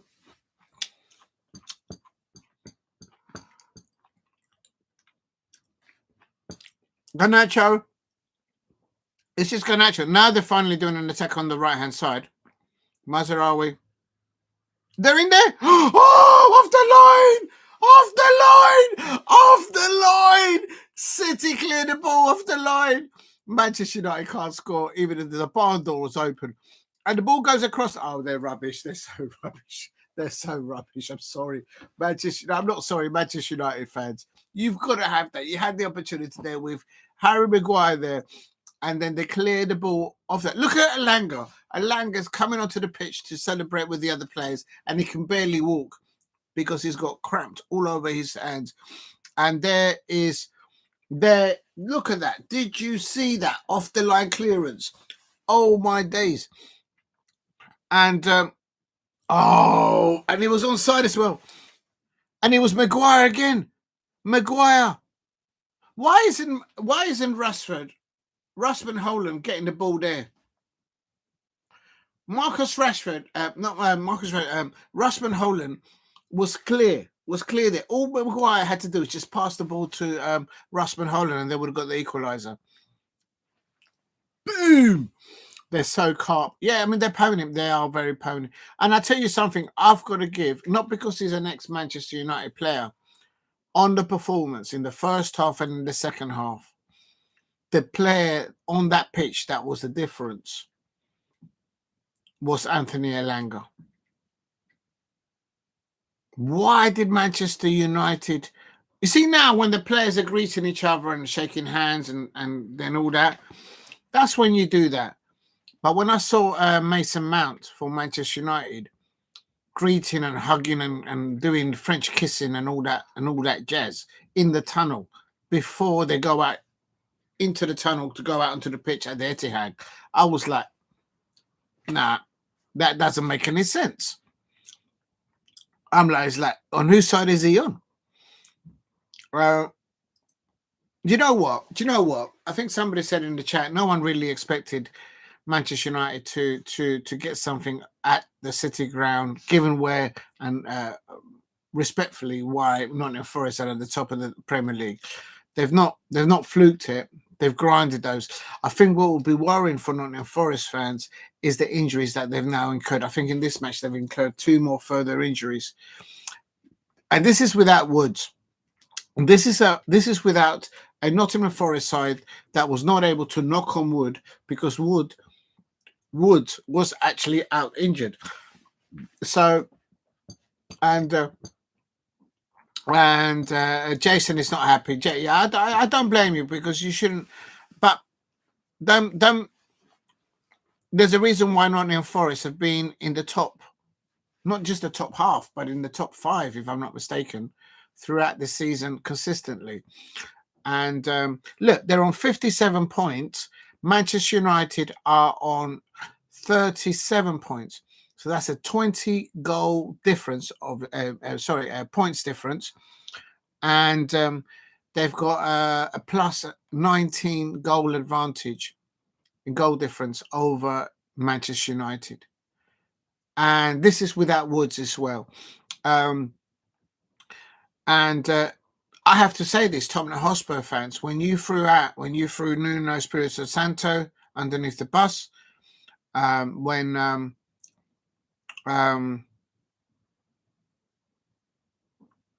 they're doing big olays there at City Ground. You know what? I'm glad we're not facing. I'm so glad that my Palace is not facing. I think it's going to. It could well be, if they get Woods back for that semi-final against City, it could well be. Erling Haaland, of course, is injured for City. I'm talking about FA Cup now. I'm thinking the final could be between Nottingham Forest versus Crystal Palace. We need to get a number done over them.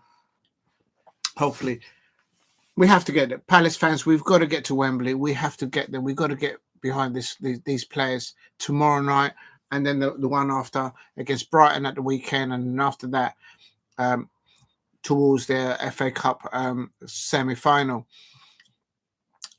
Please keep hitting the likes and subscribe at Diego C. Palace. It has ended. Nottingham Forest 1, Manchester United 0. I can just see and sense that there is a meltdown. There has to be a meltdown. There has to be emergency meetings by Manchester United fans out there. There has to be questions. Not only, I think for me as an outsider looking into it, there's a reason why Nottingham Forest have been up there at the top of the Premier League so long this season, and they're into the semi-finals of the FA Cup. Just to say that, and now they've got injuries, but they don't care. They seem to be just keep on pushing. So Manchester United right now,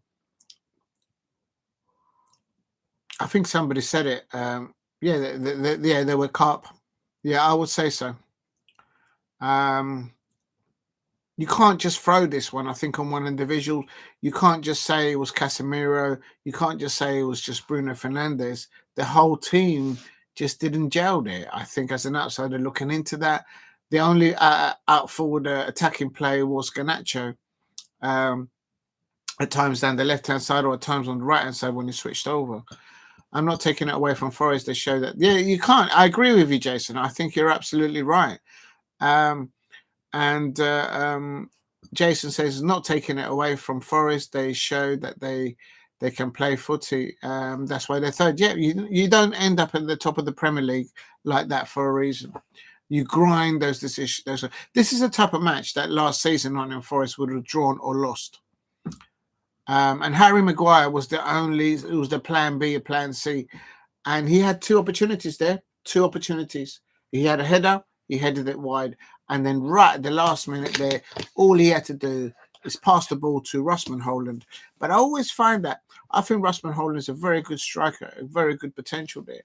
But he's not in sync. He's not in the same wavelength. He doesn't link up at all. Garnacho, he never passes to him. It's like he's up there, not really playing for Manchester United. He's just up there on his own. And then sometimes he goes out of position because he goes out of position, goes deep to get the ball, to get some touches on the ball because no one passes the ball to him. And then because he's out of position, he can't get into that number 9 attacking role in the box when balls come across. So it's just madness for them. But United showed nothing to fight, no spirit, nothing. I'll let you have your say there, Jason, because obviously you're a United fan and you've got to respect that. You didn't see not enough fight, but you're saying no fight at all, no spirit, nothing. And Forest had to play 2 hours. Yeah, that's a very good point. That is a very good point. Did you see how Anthony Elanga, right at the end, when the match finished, he came off the bench to go and greet his players, and he could barely walk. He was walking like a emperor penguin because clearly he needs to get his body into ice and then just have that downtown team. They left everything on the pitch. Those Nottingham Forest players. And did you see any of the Manchester United players coming off with cramp or with like they were tired? There you go. Alicia's not happy. Damn, I wanted 2-0. Alicia, I'm in your corner. That's in the boxing corner, okay? I don't know what other corner you may think, but I'm in your corner. Alicia wanted a 2-1. You wanted 2. And did you mean like for United to win? Or yeah, I think you did. And no, it only added 1-0 to Nottingham Forest. And then Jason, he says, no excuses for United. They were shocking. You're up against you're up against a side that's going to go into play Champions football next season, and not only that, they've got serious injuries in turn right now, and they're still producing those kind of results. So there's Rio Ferdinand there. Rio Ferdinand having a say on like nearly everything. He seems to have an effect, a say on what Liverpool fans should be feeling in respect to Trent Alexander-Arnold leaving or not leaving Liverpool, going to Real Madrid. But unless I'm right, wasn't Rio Ferdinand a Manchester United player? And that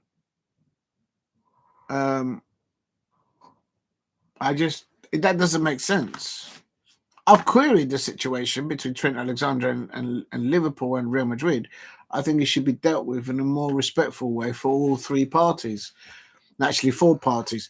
Trent Alexander-Arnold himself, for Real Madrid at that end, and for Manchester United, and more important, I suppose, than the other thing, for Liverpool, and then the other one is the Liverpool fans. But I would never say that I would understand or know how Liverpool fans would feel about that situation, because I ain't got time for that. I've got like enough things to worry about. My Crystal Palace, we've got at the moment both Manchester City, Manchester United looking to sign Adam Wharton.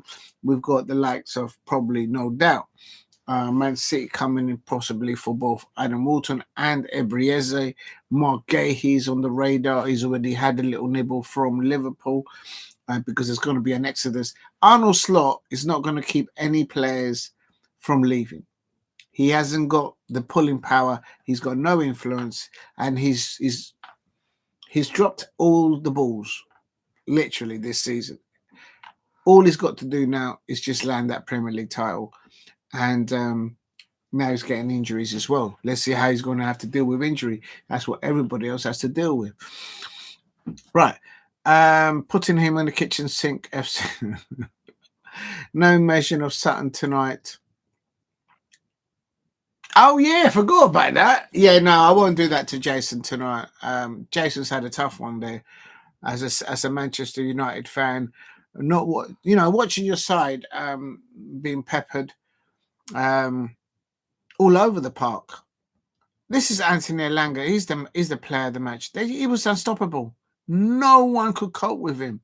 He was on an extra gear level. He was not an extra gear. He was like on an extra 2 gears ahead of Anthony Elanga. Went onto that pitch playing for Nuno Espirito Santo, and he says, I'm going to take this. I'm going to own this. And you can't take anything away there from Anthony Elanga. And his performance today was telling a lot of people at Manchester United who doubted him, who threw him underneath the bus. And I've got to be careful what I say, because obviously Manchester United fans out there listening, they've lost today. But that's what that type of performance. He went out there and he was like, look, it is what it is, but now I'm here. Now I'm at the City ground, and I'm going to do a job here, and I'm going to show you what you're all missing. And that's what he done. He delivered. You can't disrespect that. But the real Manchester United fans, they won't have no issue with that. No, I predicted a 2. Oh, Alicia, you predicted a Forest. Oh, right.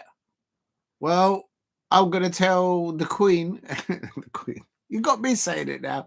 I'm going to go and tell the 10th City that Alicia was supporting City. OMG, that's going to be breaking news. Breaking news. What are you like, Alicia? We need a Diego Scouse accent. No, listen, I'm not happy with the Liverpool fans right now because it's Jurgen Klopp and, of his connections back in the day with the Liverpool fans, and they're trying to have a little nibble at Oliver Glasner. No, I'm not taking that. No, I'm not having that. Yes, I'm a little bit salty. You know what I mean? No, I'm not having that. Big up to Alicia pointing out. Yeah. Uh, uh, uh, uh, tell her I can hide under the tent in shame. I don't think neither of us could hide underneath the tent there. There'll be a tannoy saying, "Get out of my tent, get out of my pub." She'll be like, put in the spotlight, "Get out." No. You're going to get me in trouble, Alicia. You're going to get me in trouble. I'm not going anywhere near there. They've lost today. They've lost. Manchester United fans lost today. I think if you look back at that replay of that goal conceded, why did they concede that goal so early on into the match? That was the plan A of their starting lineup. So, and also from set pieces, I just felt Nottingham Forest was going to win and score a second one. You know what I need is a single. Yeah, I would, but I just don't want it. I'm drinking already. I'm already drinking. Listen, I'll send you a beer. No, I'm not going to laugh, Alicia. No, I have to be. I have to hold it back because I'll get chopped up. I'll get chopped up. I'll end up like a squashed tomato. Let's let these lot have a little spin around. Is it spinning around? There they go. Let's let them have them. Barrel full of beer. Exactly, Alicia. Listen, let me have a look. Let me have a look at this. So where are they? What's going on with the table now? I'm just waiting to see if they can do a real repeat and then see the interview with the managers, maybe. Yes, I can confirm that today, the 1st of April, and this is no April's Fools, it has ended. Arsenal 2, Fulham 1, Wolverhampton Wanderers 1, West Ham United 0, Nottingham Forest 1, Manchester United 0. Now, that early goal, no team should be conceding within the first 5 or 10 minutes. You should not be doing that. It's like they didn't start playing. I hated it when that Palace were in that mood at times back in the day, especially on our home form, just conceding early. It's like, oh my days. Alicia, big up to Jason. It's all right. If you're new to the channel, please subscribe at Diego C. Palace if you're new. Right. I'm just going to look at the tables here to have a look what's going on. Because with tonight's results, Nottingham Forest winning 1-0 at home at the City Ground against Manchester United. This is the goal. Elanga. Look at Dorgu trying to keep up. Garnacho couldn't keep up. And then, did you see how fast Elanga was with control and running with the ball? He knew he had all the Manchester United players in his pocket. He didn't celebrate because obviously he used to play. What's going on there? Super Saturn for Super. I know. I'm not getting involved because I will go off on one again. There's one thing of taking that entity, but I just don't understand why a northern lot that's in Helens folk, they come down. Maybe they came down to the south of England to get some fine food, some produce. Do you know what I mean? And on the way back up, they decided to take two things. They took the nickname from Southampton. They took the Saints. They took that.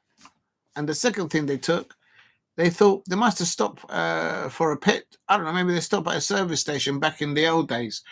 There was horse and cart, and they stopped past Sutton, and they took that as well. No, you can't be doing that. No, you can't do that. You can't do that.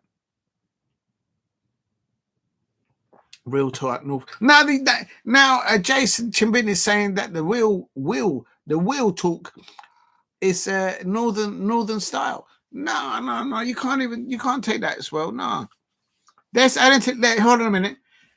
This hold on a minute. Someone's getting interviewed now. Look how humble Anthony Alanke is. Hold on, he's been interviewed there. He's saying that he tried to get to the opposition goal as quick as he can. Big up to TNT Sports.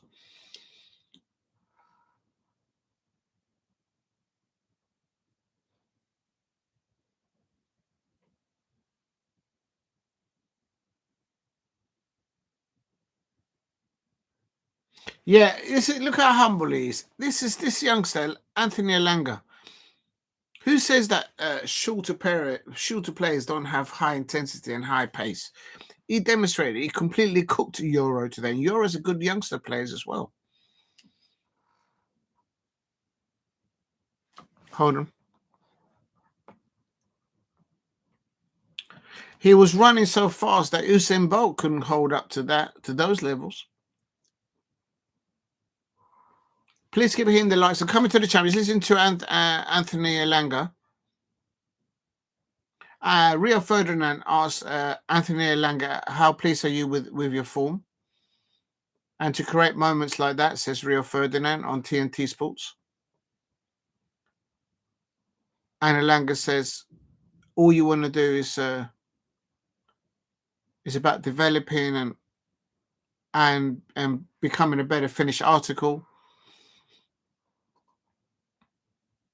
He says that he does appreciate Manchester United so much because of the opportunity that it was given to him. He's enjoying his football, and that's what it is. I think that he's got it on. He's hit it on the top of the nail. Anthony Lanka has just said to Rio Ferdinand, he's enjoying his football, and if players don't enjoy their football, we don't see the best of them. And look, this is a corner of a Manchester United, and he's off. 1 touch, 2 touch, 3 touch, 4 touch, 5 touch, 6 touch, 7, 8, and on the eighth, ooh, bish bash bosh. Look at that breakaway. Look, from the breakaway, 1 touch with 1, 2, 3, 4, 5, 6, 7, and then boom. And Nana's got no chance on the. Look at the pace. Look at the pace on that. Garnacho ended up on his backside. Even Garnacho, we all know how fast Garnacho can run. But there's one thing, not just running fast. You got to control the ball. You got to control the pace. You got to control the angle. He used both feet. If you look at that breakaway from Anthony Elanga, yeah, he's on a recovery now because he ran so much today.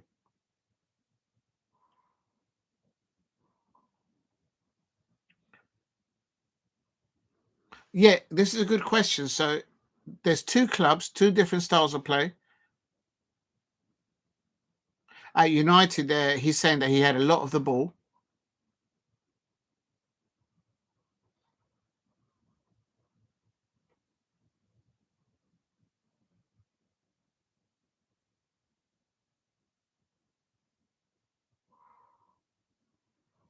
The Murillo's block right at the end from Harry Maguire, right on the save on the line. That was amazing there. Do you know what? They should put Anthony Elanga as a football pundit because he's as real as it is. I want to hear this young man talk football more. They need to give him a microphone. Yeah, because they were playing like nearly 8 to 10 minutes. I swear. And this Harry Maguire, if Harry Maguire would have just squared it to Russman Holland, Russman Holland would have scored that. Or maybe not.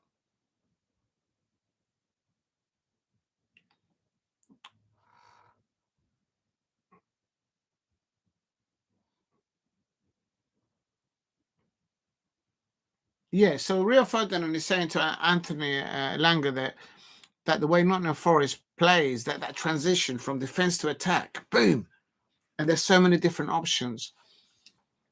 And what he's saying, Anthony Alanga's saying, is that it's not just about sitting back. It's about finding the space. He needs to be careful because he's telling people what they're doing, but it's a bit obvious. But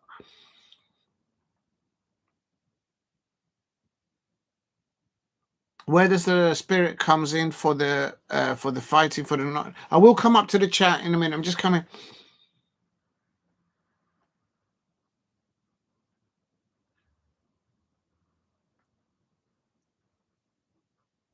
So Anthony Lang is confirming that he's played different systems at Nottingham Forest. The togetherness of the squad is what's producing those results.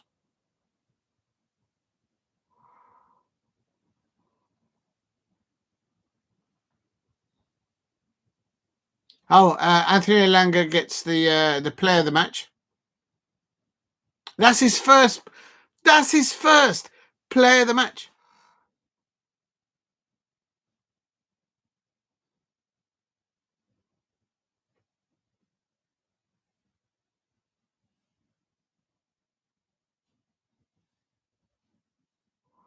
Anthony Langer's just said that he's never got player of the match. Let him go to the ice bucket, man. He needs to call. He needs to turn that. Now take the box with you, man. That's yours. Anthony Langer gets the player of the match. He gets the player of the match trophy. He gets a little box. He gets a little trophy there. Player of the match. Player of the match. I want to hear this young man talk more on TV. He gets a big hug from Rio Ferdinand there. Cheers. Right, let's leave that. Right, big up to everyone in the chat. I've been ignoring you lot.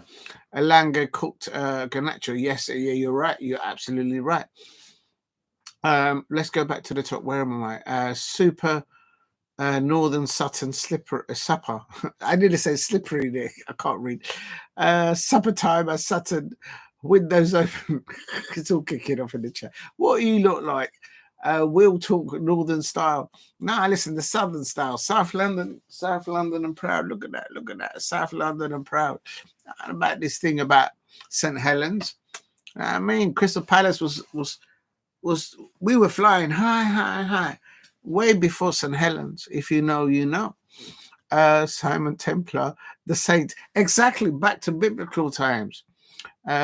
Day 000. Good evening, day. I hope you're doing. I hope you're ready for tomorrow. We'll talk. That's the one. We'll talk. Boom, boom, boom. Yeah, but they ain't gonna be going around slapping anybody like Will. You know, I don't do that. Not that's like, you know, it's the Sao Paulo, man. I do the Sao Paulo technique, little combination. If you know, you know. But I don't go around slapping things. Like Will, if you know. Just like that. But yeah, we'll talk. That's it. We'll talk. That's the one I'm gonna do. Will Hughesy talk. There's only one Will Hughesy. That's what we Crystal Palace fans. Whenever Will Hughes gets into a strong challenge, a strong tackle, we will go Hughes. As short for Hughes. You don't say the full surname Hugh. You just do It's brilliant. Imagine living United and battering them at the yeah. Listen. The funny thing now is Manchester United. Their coach is still got to go through Sherwood Forest.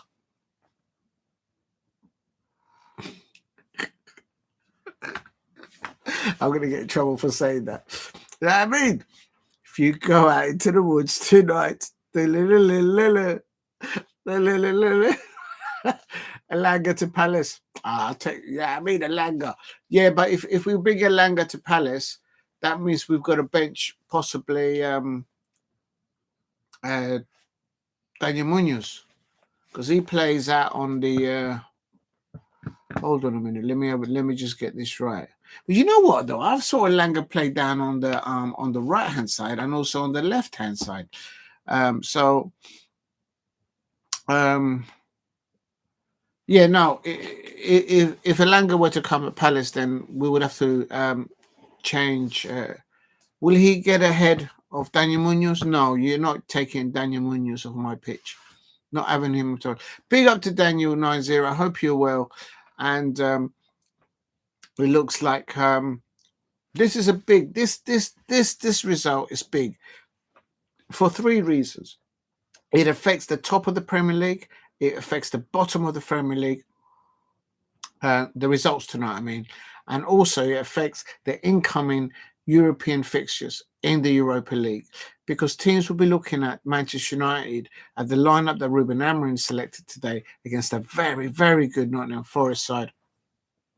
And teams like Tottenham Hotspur, who would hope to get to face Manchester United potentially in the final of the Europa League, they'll be looking at this side that Ruben Amorim put out today. Now, and looking at how the offensive play, the transition from defense to attack. Did you see how quickly Nottingham Forest were able to facilitate that transition from defense to attack so quickly, so dominant, and Elanga just bossed it. Hold on. Please keep hitting the likes and subscribe at Diego C. Palace. Jason says, I think Forest. 1 minute. Where was I? Elanga to Palace. No. Well, yeah, no, look, I wouldn't say no to good players at Palace, but coming in. But I'll be worried that Daniel Munoz will get benched, and I just don't want Daniel Munoz to be benched at the moment.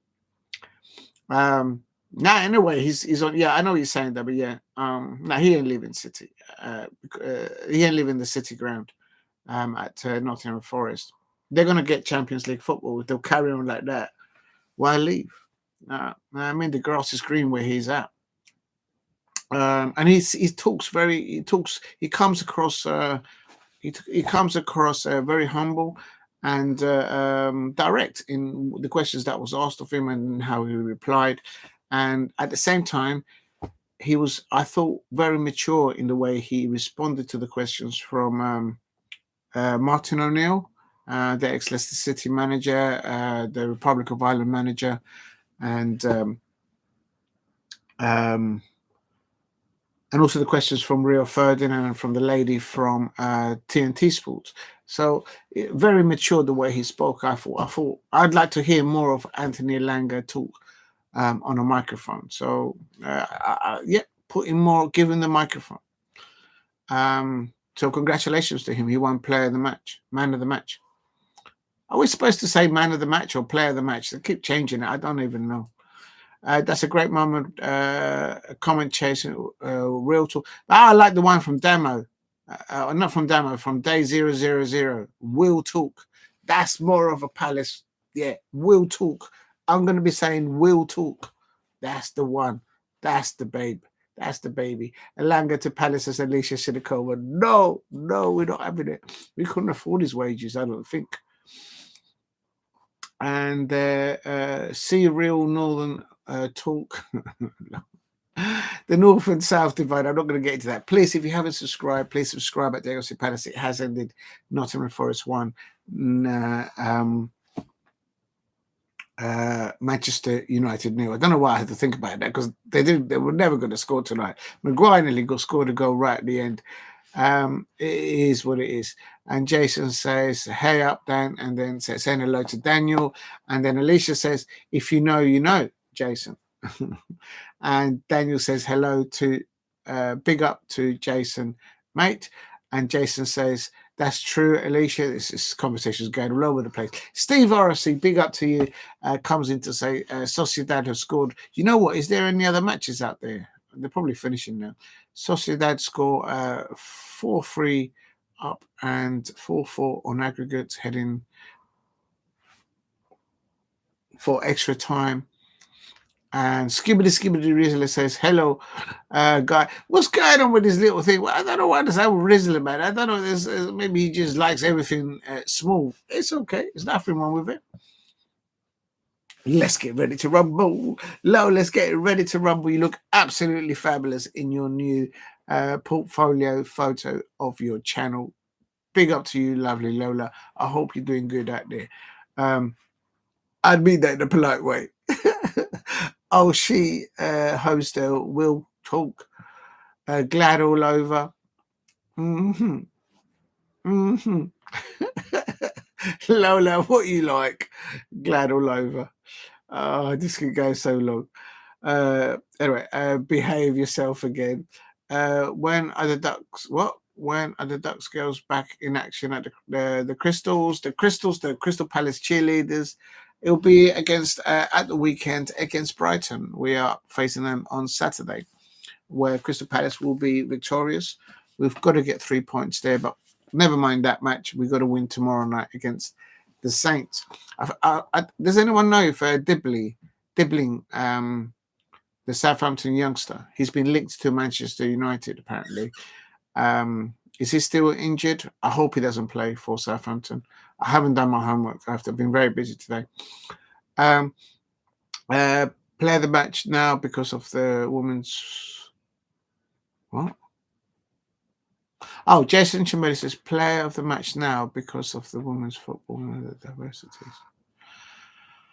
Oh, I see. So it says you say player of the match. So before we used to say, do you know what? It doesn't matter what you say. It's just how you say. It's not really how you say. It's not what you say. It's how you say things, because that has the meaning of whether you're trying to be offensive to somebody else. So if I say man of the match, or what do you say, player of the match? As long as it's coming and it's trying to land in the same in the same place, it shouldn't matter. But that's why I asked. Is like, that's why they changed it. And other diversity. What other diversities? There's only two. There's man of the match and woman of the match. That's how I've always said it. But now they're just saying player of the match, just to be inclusive for everything. Okay, I understand. I don't think it matters how you say it. It's how you mean it. If you say it in a cynical and in an abrupt and in a hurtful way, then what are you trying to prove? You know what I mean? So as long as you mean it right and you make it land correctly, then it doesn't matter, does it? Steve RFC says Real Madrid or Sociedad versus Barca or Atletico in the final. I would like to see. I would like to see Real Madrid versus Barcelona. Yeah, I would like to see Real Madrid versus Barcelona. I presume you're talking about. Are you talking about a domestic cup competition? Oh, is it just kicked off? Oh, thank you, Steve. All right, I'll have a look. Let's get ready to rumble. It's a northern song. No. That started out in South London.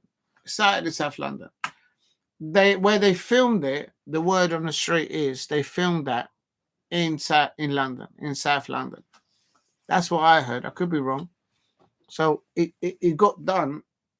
Biker Grove got done in South London. If you know, you know. I could be wrong actually with that.